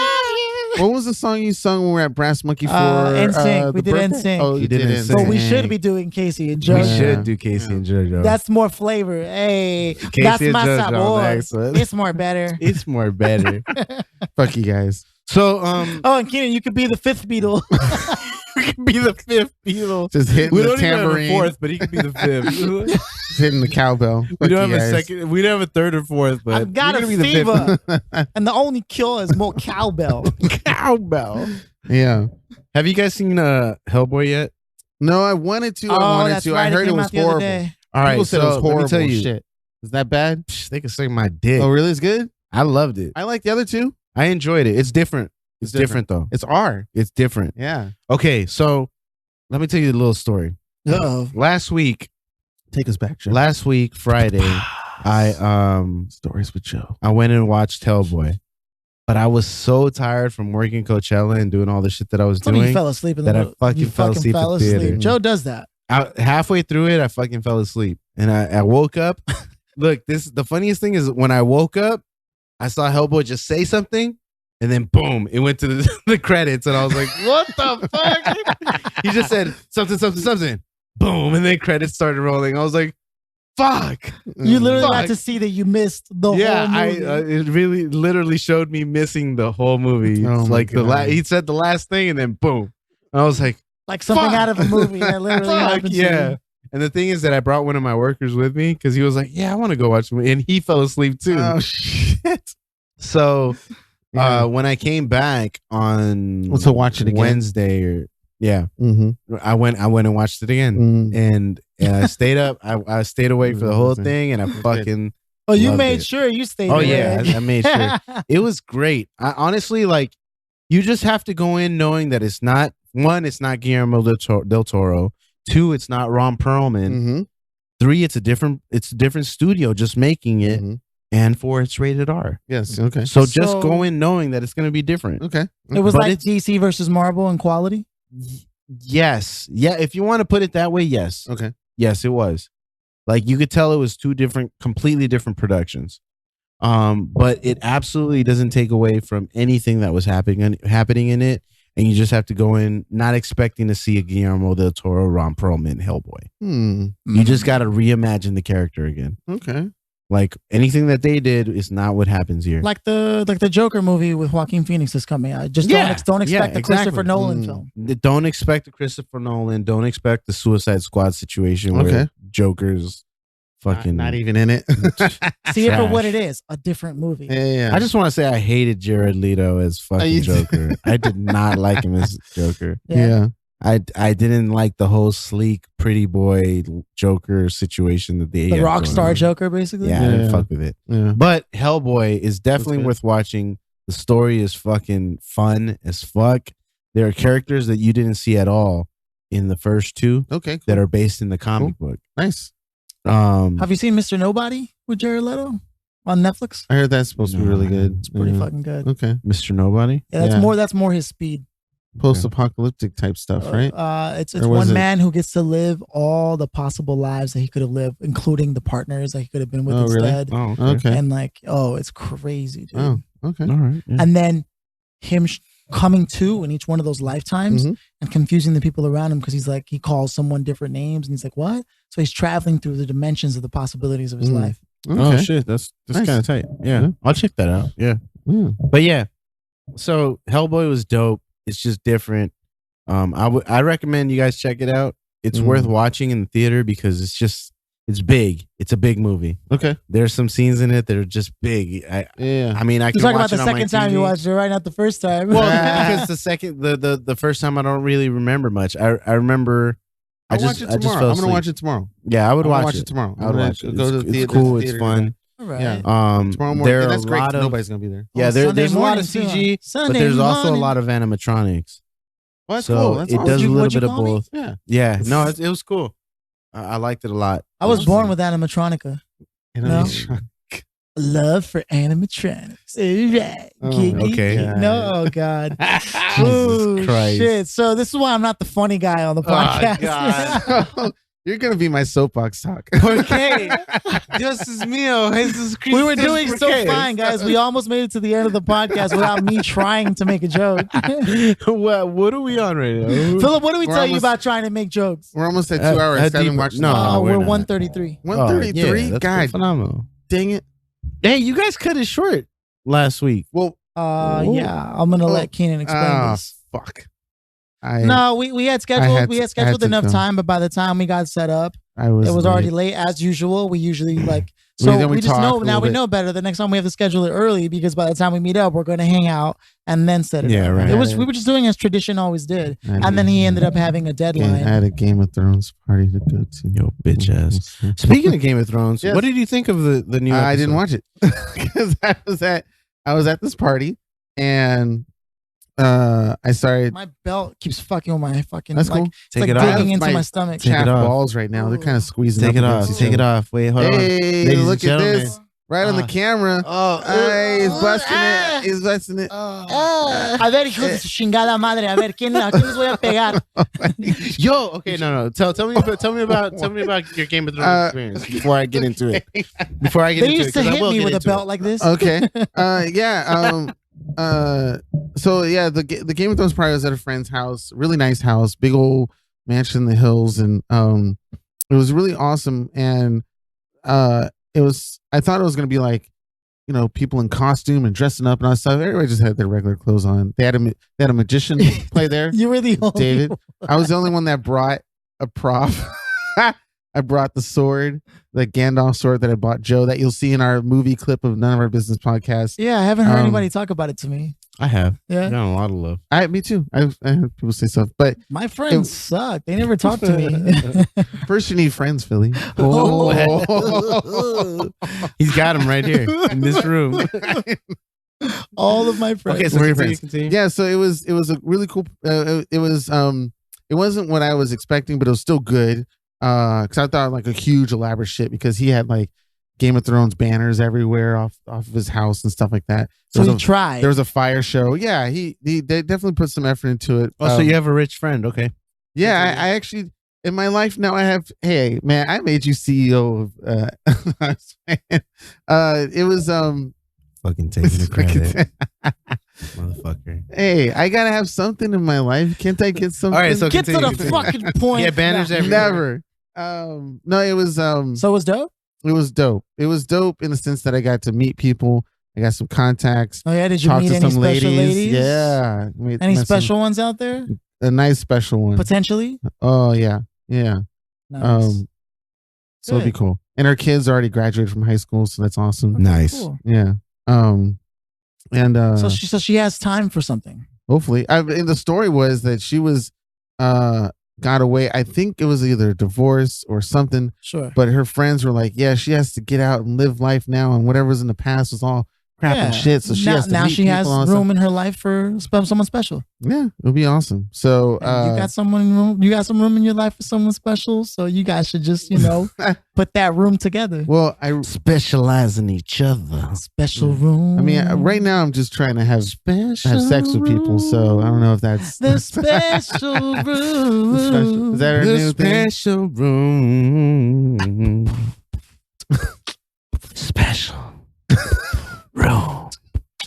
Special room. Special room. Special room with you. I'm trying to chime in, but you guys are too funny. See, that's your humor, Philly. That's where you get your humor from. I see. That's your joke. So I can't that's be your funny without being singing, huh? Well, you're calling me Weird Al Yankovic or something new. You can be Fly the Conchords or. All right, so y'all were vibing, huh? Yeah, so we're vibing. It was. How did you make your move? Was it like smooth, or you like what's up, or did it kind of happen naturally? Maybe naturally, maybe a little bit smooth, because I would see her walk around the house. That's why. So you gave her the look, and I look, made sure I look not long enough where it looks like I'm staring, but long enough to notice. I noticed you. Yeah. And then when she sat at this table outside on the balcony, I sat at the table too and struck a conversation with her and these three girls and the friends and stuff like that. Nice. So you shotgun mode. You were like, I prayed and sprayed all over. You said and prayed and sprayed. Joe, I was out mad crazy last night. Okay, so fuck the Game of Thrones party. Last night was okay. Let's move forward. Okay, fast forward 1 week. Fucking ridiculous. So I was at this hole in the wall bar down the street from my house to watch a band that I'm booking around in LA called Raised on TV, and they got a show. Do they have an Instagram? Yes, they do. Instagram, Facebook, Spotify, SoundCloud. You want to show that out? Their name, Raised on TV Band. Raised on TV? Raised on TV Band. Raised on TV Band. Yeah. That's their Raised on TV Band. And they got a Facebook. They got their own website. They're playing. I booked them a show at the Mint Mid City next month on the 12th. Nice. And they'll be headlining that show. And so they're at this show. So I walk down to the bar. Right. I go to another bar first because I was dressed so nice. I figured walk in there. And then up your chances of the ladies, or just the environment. So I just wanted to look good at this bar. So I go to the bar. You get dressed for nothing. Yeah, right. Sure enough, as I'm sitting there ordering a flight with a shot, a lady walks up, sits right next to me, and then starts engaging in conversation. Just really? She's like, "Excuse me, gentlemen, that's well dressed tonight." Well, it's more like, "What are you drinking?" and all that stuff. What's up, big dignant? Yeah. So I left that one, went to the other place called Maui Sugar Mill Saloon, and that it's literally straight like it's like a ZZ Top kind of like bar. Okay. This is like that rock country. Yeah. A lot of older ladies, but they still look good. And it was the reason why I was vibing really great with the band and just talking with them at the bar. My cousin Nick went. Shout out to cousin Nick. Hey, Nick Richardson. Yes. Yo. He came through. He drove all the way from fucking Downey to come out there to see this. And I bought him a drink. I'll even show you a picture of his bike. Yeah. Hey. Yeah. And Nick, does he listen to the man? podcast? Yes, he does. Nice. Yes, he Shout does. out to Nick. And he Nick. here's a picture of him on a electric chair with the beer in his hand. Wow. Right next to the stage. With the beard. With the beard. And it was great because I was just a just saucy ass beard. That's a nice ass beard. From one bearded guy to another. yeah, huh? we joked about how because he used to have a fro, so his hair from his fro just went to his beard because he's bald. And then I said the other half went to his balls.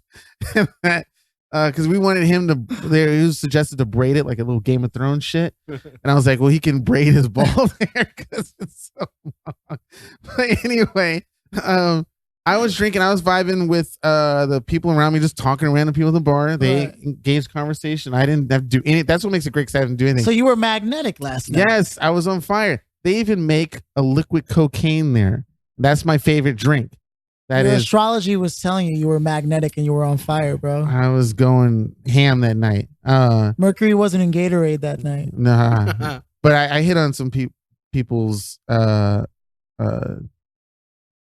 friends and stuff like that. So, but it's gonna lead up to my what do you call it? The denouement of this story. The soapbox. So I won't talk what happened later that night, but overall, I hooked up my friends with these girls that were there, which made me really proud because Joe knows, as I tease him every single time, I love doing, connecting people and getting that sort of Cianan did this for you kind of shit and whatnot. So it was really awesome. He loves planting seeds. It's great until he brags about it. I know, It's yeah. And then I look like a killed dick. it. Because Cianan He is says, literally "Hey, treating people remember like karma bank. How I hooked you up? Yeah. I hooked you up. Do you remember that? Well, this is me cashing in that favor now. Hey, buddy. Remember me hooking you up? As far as I With can that tell, one I've given you girl 137 hugs in your you whole life. spent the rest of your life with?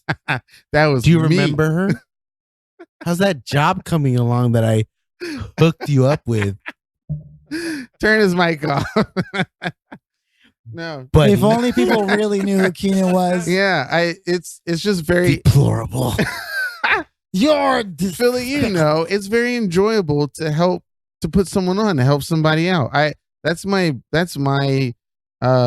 not turn on. Je ne That's sais my quoi. that's my thing. That's my I je ne like sais quoi. Je ne sais quoi. I like And doing moi that. non plus. You know what I I mean? wish I was known in Los Angeles or out there as Cianan's the guy that can get you Cianan is what basically you- Will what you Smith need. and Hitch. without but without Or being- he's Hitch. All right, You can just say it. Well, just some people may not know. because Will Some Smith's people may blacker. Some people may not follow that kind of movie. But it was really awesome hooking, just being the Connecting energetic, people, the energetic person and getting names and phone numbers and contacts, and everybody's having a good time. But it did lead up to my soapbox, which I'll talk about later, about cock blockers.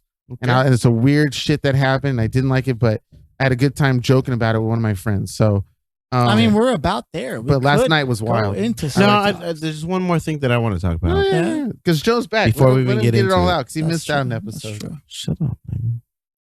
Okay. Go ahead and stroke it until I you would finish. love.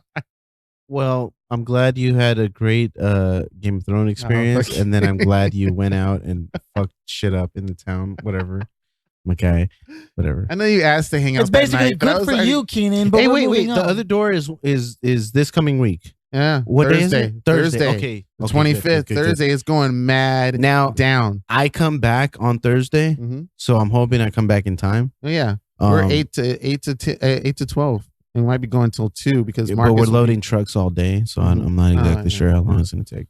And I'm driving back from Coachella, so I'm gonna try to make it. Okay. The other door's sure. in Burbank, right? But worst case Burbank. scenario, I just make No, the mint Hoover. on the 12th, right? Yeah, man. On the Yeah, 12th. And it's I'll closer. for sure. It's closer. Yeah, I'll for sure be in town Yeah. for that. Yeah. But so yeah, the other door this Thursday. Mm-hmm. That's big April show. 26th, right? 25th. 25th. 25th of April. It's a huge show. People are promoting it. It's gonna be great. Really That's good. dope. Okay. I feel it.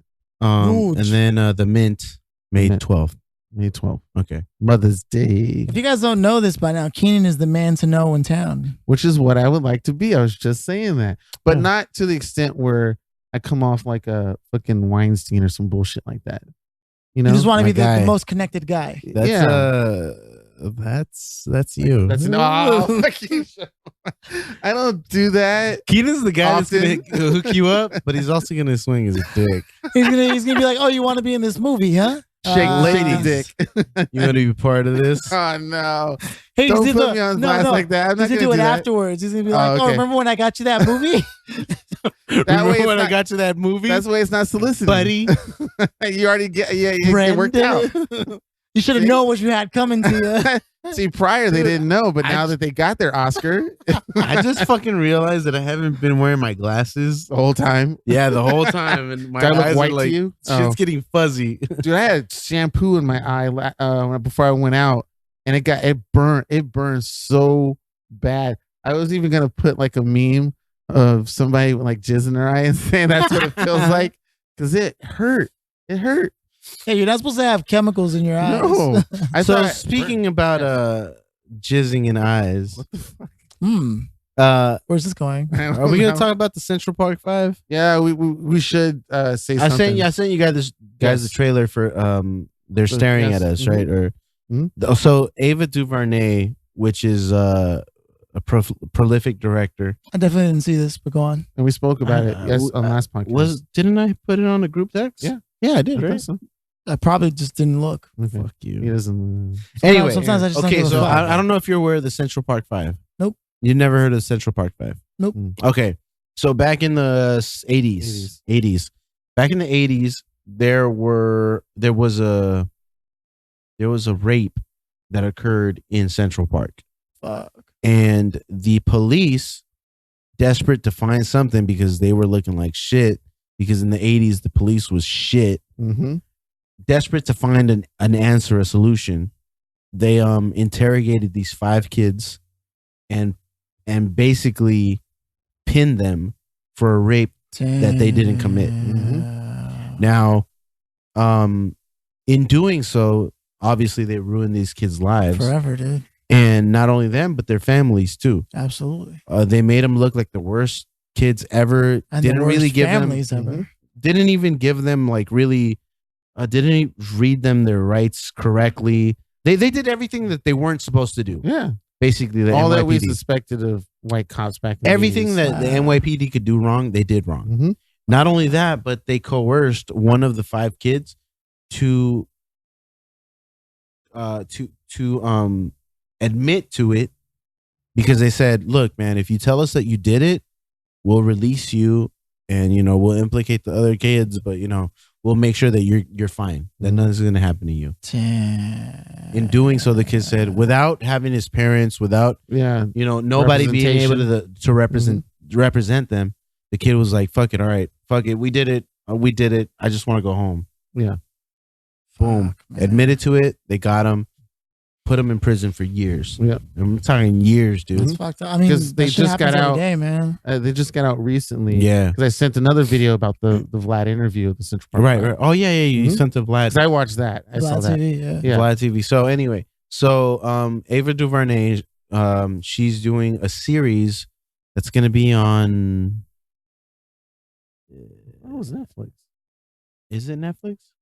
That seems like a Netflix Okay. original. Awesome. So anyway, yeah, it might be. It might be Netflix. Mm-hmm. So she's doing a series about that, about what transpired, and That's crazy to me, man. and it's just crazy, dude, because these 5 kids that were just out chilling, having a good time. That would change you know? everything, man.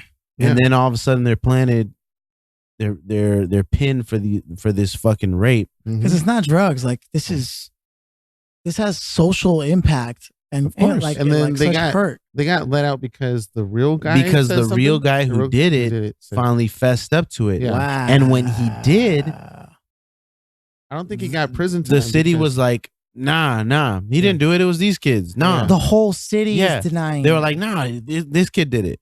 And he's like, no, look, this is how I did it. Boom, boom, boom, boom. Like, no. Then you were one of the accomplices. Like, no, these kids were part of it. No, we can't be wrong for this. Like, and they just, and this dude's like, no, this is what happened. This is what I did. This is what I did. I did this. The kids didn't do this. City tried to stand, and they were like, no. They were part of it. They kept trying to find. They just upset the entire power force right now. Yeah, and it's just so fucked up. Fucked up. Super fucked up. We mentioned this really briefly on the previous podcast when we were talking about, and I brought up how messed up it is. Where the statement that we have for a justice system is, we'd rather let 5 criminals go free than to put one person in who's innocent in jail. In the sense that we were talking real briefly about how it sucks where the last person that was presumed innocent after being in jail for decades received like millions of dollars. And then how do you enjoy or spend that money because you lost your whole life? So exactly, just like this. Exactly. It's the same situation. So once the fucking city finally admitted to this, said, all right, it wasn't these kids, it was this person. Obviously the kids sued. They're adults now, right? They sued, got a settlement, $40 million. And this is where Vlad comes in. Yeah. Because I didn't know this portion until I watched the segment that he shot at me. But they basically got $40 million to distribute, not just amongst themselves, but their lawyers, family that had to suffer through it. So you think about it, like, that's not a lot of money. The lawyers took what, 20%? Yeah, maybe if that they took 20% of that. It's already it's gone. Yeah. So it's like it's literally just like here. The family members who had to struggle through everything. As New York City, you know they can afford at least $100 million. Any amount of money that they received from it is not worth it. It wasn't worth it because these kids lost their whole adolescence. Because of this. And I'm curious if they're going to be. They were minors. Yeah, they were minors at the time. And it's like, are you gonna let them sit at the Emmys if it gets nominated for something? Like, what are you gonna do to keep it going? I mean, so that they get their there. Obviously, they'll advocate for police. Dude, I'm pretty sure LAPD has done shit just as crazy. Of course. I mean, shit. We had the Rodney King shit on tape. But the reason I say this also, Philly, is because John Leguizamo plays one of the parents. Oh, now I gotta watch this. Yeah. He plays one of the parents of the kids. Felicity Huffman is in it. She's she's the detective that coerced these kids. And if you know who Felicity Huffman is, she's actually one of the women or one of the parents for the USC thing, right? That is being prosecuted for this whole school scandal. The college scandal. Oh, that's right. White people how be crazy. Ironic. Yeah, I know the irony and fucking. But because this was already filmed then. This was already filmed for sure. They're already contracted. And now people are like, wow, it's wild shit. So humans, it's crazy. Humans. It has a great cast, dude. Michael K. Williams, John Leguizamo, Felicity Huffman, Vera Farmiga. I mean, I'm watching it just because John Leguizamo's in it, and the story itself is has a stellar cast. The fucking story just in general.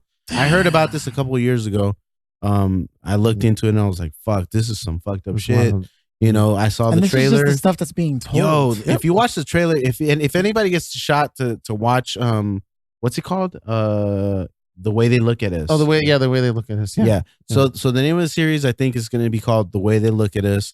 It's based on the Central Park 5 case that took place in the 1980s about this woman who was raped and beaten.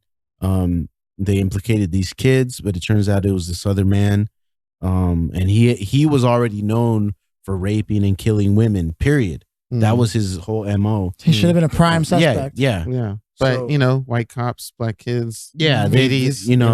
They wanted an easy way out. The city, that makes me want Domino's pizza. I'm sorry. I know it's really random, damn. Some pizza would be fire. But sorry, I want pizza. but we're gonna have pizza. I was thinking 80s Brooklyn and hit Ninja Turtles. I gotta go to the barbecue though. Oh, that's right. Well, you gotta go. I know. So my talks. Okay. But yeah. So it's gonna be a show worth watching. Ava DuVernay, she's done a bunch of she did The Help, I think. Oh, that's right. Okay. I don't want to look that one up. You know what? I don't want to sound like a fucking idiot.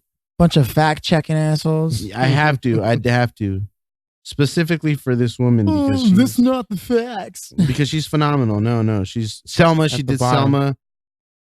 No, I just turned into you. I'm tripping. She didn't do the help. She did Selma. She did A Wrinkle in Time. Selma. Okay, I think that was it. Yeah. So she's done. She's done some shit, but it's just gonna be a really great series to watch. Okay. It's gonna. I believe that it'll have a similar impact to what Will the money to this series though I don't know, go did to you the guys families? watch American Because if Crime it's not Story? going to the families, did you watch American Crime Story? No, The O.J. Simpson story. Oh, the O.J. I think it's gonna have a similar impact to that, like just stating the reality of what the situation was. Right. Mm-hmm. Nobody's glorifying O.J. Simpson. They're just stating facts. Yeah, stating what it was. The same way that I feel that this show will do. It's already such a sensitive subject. Yeah, it really is, dude. So. Well, because it's funny because recently, on a lighter note of that same mentality is during the still going, the whole Me Too movement, there was a lady at a liquor store who was called the police on this like 9-year-old black kid in front of this liquor store. Kind of like the whole barbecue Betty and whatever. I saw that video. So she called the cops because she said this, young black kid touched her in her butt, and then I remember that. The whole community was like, you're, what's wrong with you? You're full of crap. There's no way this kid. And then there was a security video footage released that they saw, and because people in the neighborhood were pointing at the TV, and you can see the kid just walk behind her, and his backpack hit her in the butt as he walked out. Damn. And it's crazy because they were all like, in the video or the little clip I saw, they were all yelling at the screen and at her saying, "See this kid." But that whole time she thought or assumed. So she did get touched, but like, why can't someone assume that first, right? Automatically. The fucked up part is they're gonna believe what the white person says. Mm-hmm. Look at Emmett Till. Yeah. Emmett Till is a perfect and one of these patient zero examples. Exactly. Of recorded, because I'm sure it happened way before that. But recorded, the whole Emmett Till situation is that perfect example of a white person saying, "No, he did it. He did it." Yep. Emmett Till got hung. He was killed. He was beaten. And thrown in all a river, because right? of a white person saying it happened. Yeah. And then years later, half a century later, centuries. The lady says, "I fucking lied. Yeah, he didn't do it. My bad. My bad. And I was a kid." Yeah. And it's it's so, and it's fucked up, dude. Bad. Yeah. It's all because they said, it happened. So everybody believes them. And then what if she died and didn't get a chance to say that? He would have never been exonerated. Exactly. Damn. Even though everybody already knew that was a lie. Everyone already knew it was a lie. It didn't take till this woman said, "It's true. I fucking lied. Yeah. My bad." The question is, what can people... And nothing happened to them because of the statutes of limitation. But they'll allow the Cosby whole Central Park 5 situation. Excuse me. The guy, when he admitted that he was the one who did it, the reason they didn't give him extra time, because statute of limitations. Statute of limitations. New York City has a 7-year statute of limitation. So you can do a crime and 7 years later it doesn't count anymore. If it's rape, or anything of the like, sexual harassment, within 7 years, if you don't say anything, it never happened. Yeah. Wow. It's kind of like credit, right? Where you could just, after 7 years, you can just redo your credit. The thing is that it works and it doesn't work because there might be somebody who didn't do anything and somebody comes forward and says, "This happened to me 8 years ago." You're not going to believe it. But at the same time, there are plenty of other people who did suffer from something. And because it's 7 years, they don't believe it. Yeah. It's tough. Wow. That's why some of these rules are fucked up. And yes and no, because I think it should be on a per occurrence basis. I think so too. And because I think, some are just more believable than others. And we got to get more people interested in it too. We got to get more minorities interested in politics. There should just be a pill that someone can afford very easily that gives you the same experience as sex. so that rapes just don't happen anymore. If somebody wants to feel that fucking, especially those like guys who are, because it's usually guys that attack. You never hear of a woman raping. I mean, like maybe the teachers and the high school kids, but that's not rape. Don't knock it though. Right. Don't knock it. That's true. Because it could be the same situation. It could mess up the kid's life, I guess. Yeah. And that's like man on woman situation. Yeah. Woman on man. Sorry. Man on man. Although I always look back, I'm horny now, but I was mad horny in junior high. Like I couldn't wait to bang a teacher. That's true. Well, I mean, but you don't know what effect you would. Exactly. I know. But I mean, like, Jesus, man, I was doing so much wild shit. I mean, you know about even in junior high school. I mean, not junior high, but elementary school, what I was doing. And I was like, I don't know. I guess it's like, just because I want it so bad. Pinching the first grade teacher's booty. Ooh, hey, Miss Applebum. Ooh, wee. You know, it's almost like be careful what you wish for kind of thing. So if I really wanted. Absolutely. Sure. I mean, I'll probably tell it off the air, but I did something that was so like, damn, Cianan, you should have had sex. I can't even remember what my point was. What was I saying? Oh, fuck it. Let's just go into something else. We'll re-listen to the podcast and we'll bring it up later. Like how we even got here. You were saying that sorry. Oh yeah, so if we invent the pill that could recreate that experience, we would really remove at least that crime. Or something that removes. But because if someone can get that fixed. But see, the question is, how accessible is that pill going to be? Well, that's what I'm saying. No, that's why I put the disclaimer, making it affordable. Pharmaceutical companies are going to be like, let's capitalize on that big shit. Time. All these motherfuckers wanted these pills. Money. Sure. You know? Although that would also be a threat to the population of the world, because then people will just do that because it's easier than having to socially be responsible. It would just be like it becomes an epidemic, and everybody wants to. Because there's a social responsibility to like dating and the sexual ritual, mating ritual. Yeah, because all the stuff I talk about. What do you think is the origin of like the idea of like some dude? Like, is it just because they can't get laid? They don't have like the skills, or you're gonna have to go like too far back, because like this could have been like we're talking Roman and Egyptian age. Like systemic issue, isn't it? It's like a human gene thing. Super. It has to be. Yeah. You don't. If you don't think this shit was happening, it's not always ugly people, so it's not just that. No. But this stuff has been going on since the Egyptian Empire before that. This is it's embedded. It's definitely something that was done to them too.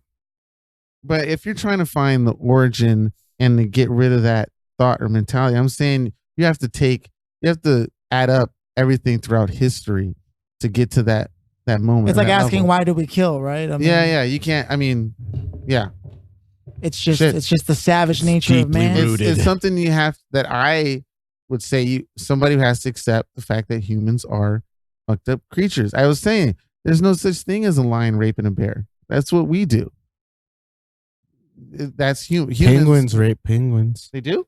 Absolutely. No shit. Monkeys rape monkeys. I mean, we talked about that one, yeah. Within the group. Penguins rape penguins. Absolutely. No shit. So Lovelace from Happy Feet? Imperial, I think they're called Imperial. How did they see this on? Oh, they recorded it. Yeah, it's recorded. It's been recorded. Wow. Penguins rape themselves. Yes. How did they know that amongst each other? It was. I mean, like, did the penguin have like an angry face or something? Like, how did they figure out? No, it's like a gang rape situation. They knew it. Okay. Oh, wow. Yeah. Dang. That's crazy. Yeah, look it up. Hey, look it up. Penguins rape penguins. Yeah, guaranteed. That can't the be whole easy to monkey watch. thing, I think I knew about that one. But I didn't know monkeys was something I knew. Yeah, but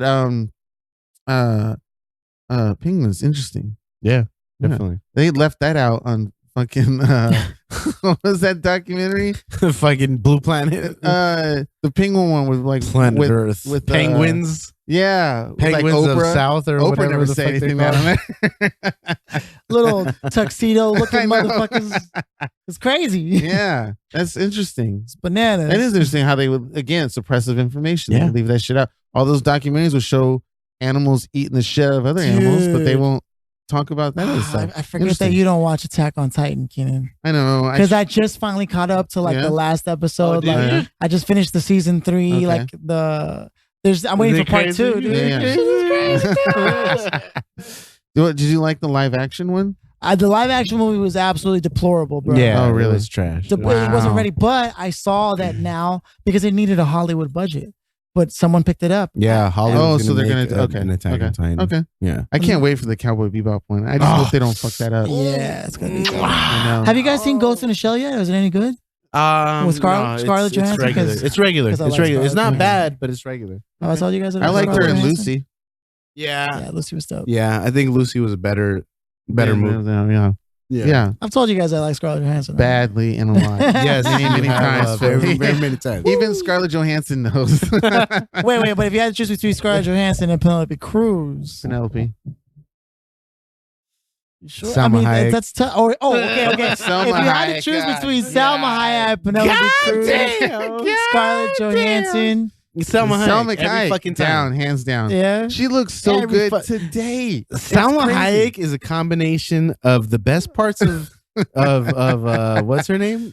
The white girl? Oh, Scarlett Johansson, and the best parts of Penelope Cruz. If you had the best parts of both of them, that'd be Salma Hayek. And she's older than both of them. Yep. And she still looks better than both of them. That's it. I'm going to write a Salma Hayek song, and it's going to have one lyric. Salma Hayek. Salma Hayek. Salma Hayek.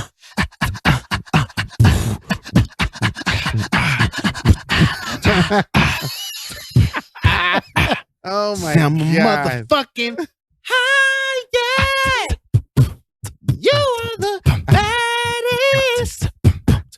baddest little bitty that I ever heard. Selma, you know you're the baddest little bitty that I ever did find.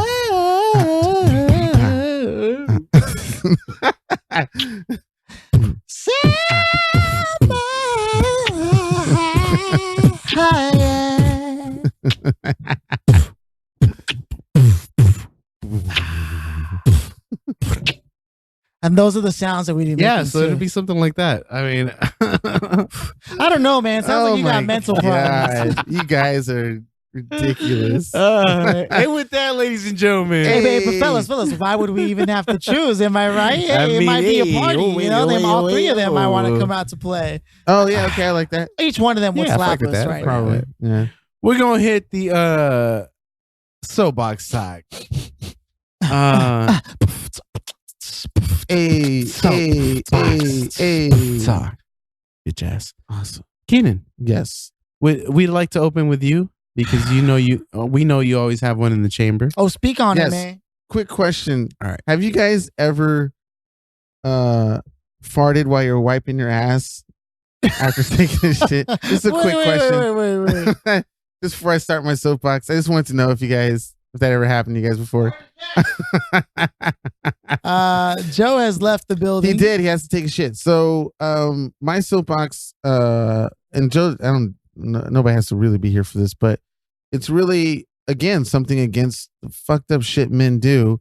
And this is about cock blockers and my little party and things that I was hanging out and doing last night. I was, with my friends, and I was, hooking them up with these girls, or at least being that sort of a jester of the energetic in the group, just make everything fun and happy, and that we're all connecting and nothing's weird and awkward. And yes, they're flirting and stuff like that, but it's nothing too creepy. And then sure enough, out of nowhere, this guy came poof from like a hidden wall or something like that.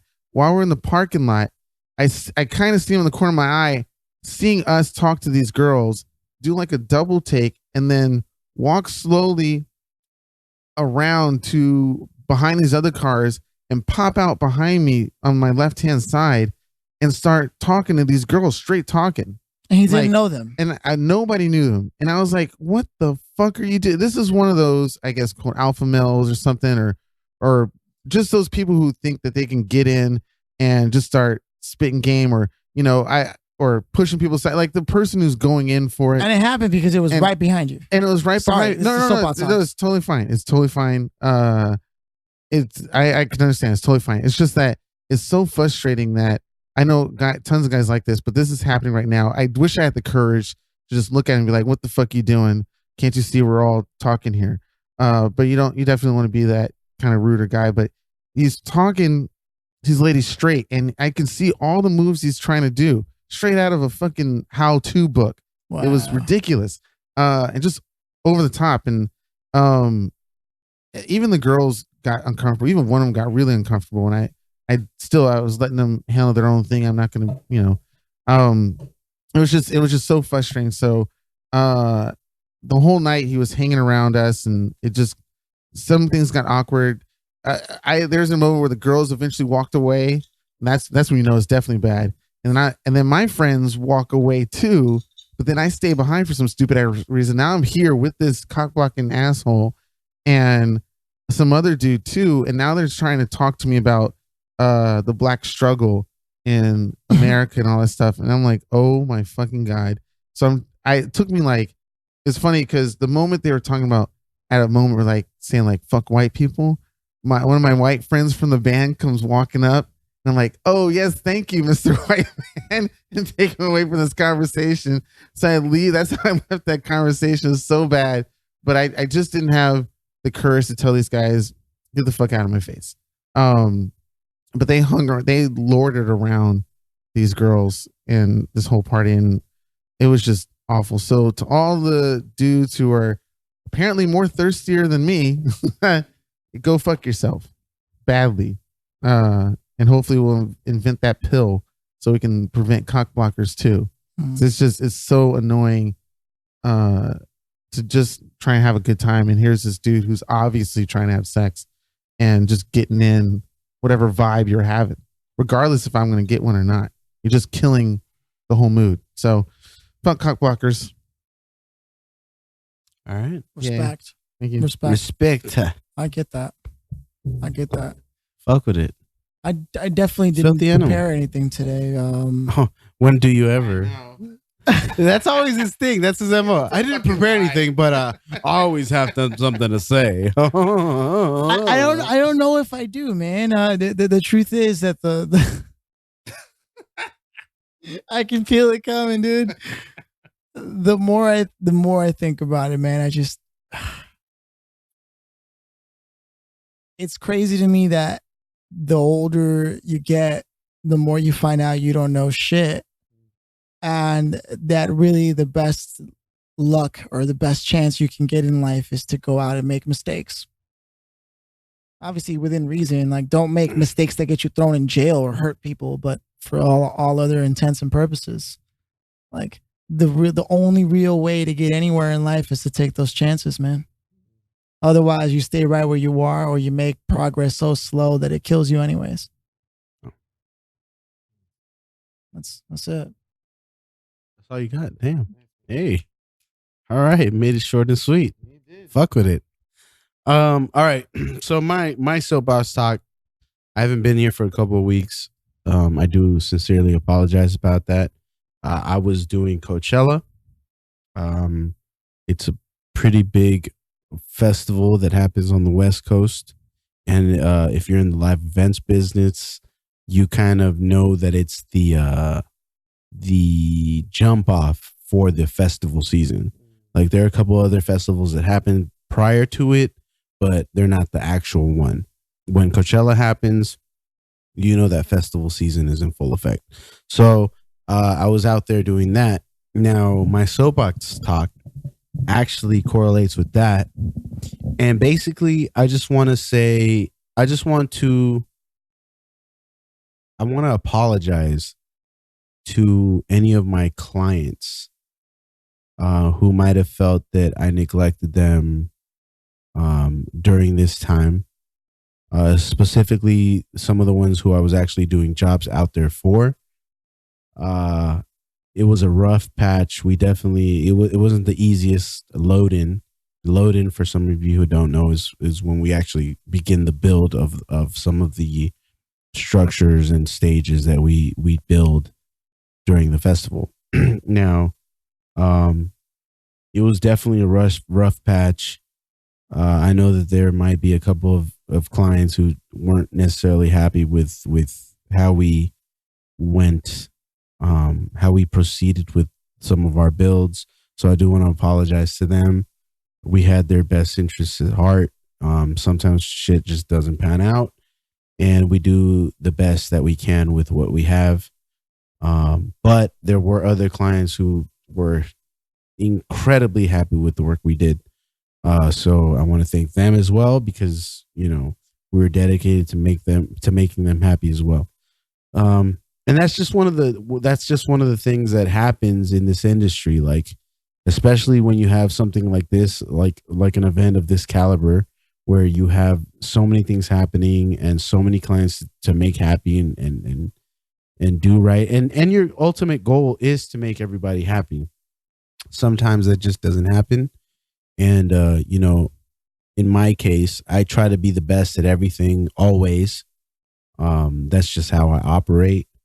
And this is one of those instances where the best didn't necessarily happen, not because there was an effort to make it happen, but because some of the circumstances just didn't allow for it.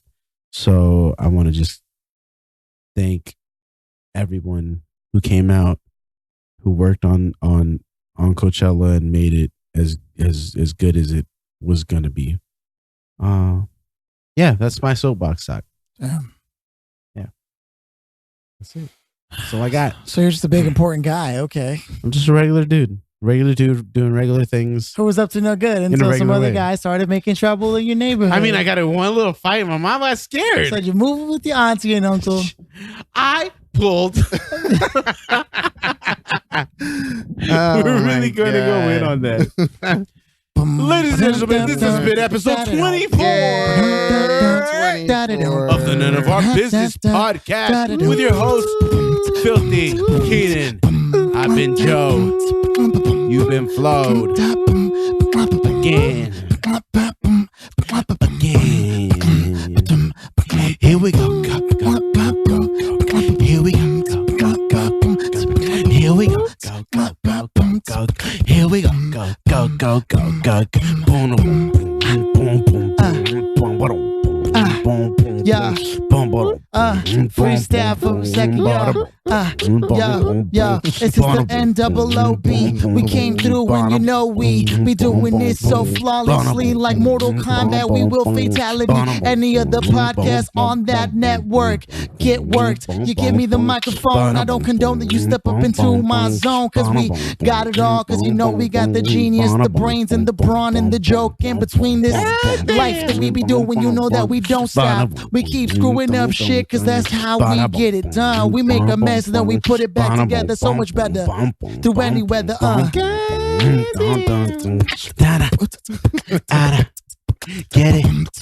Get it. This has been None of Our Business podcast. Better believe it with the bombcast. And we hit it with the forecast. It's a motherfucking cold day when we come around, bitches. Yeah.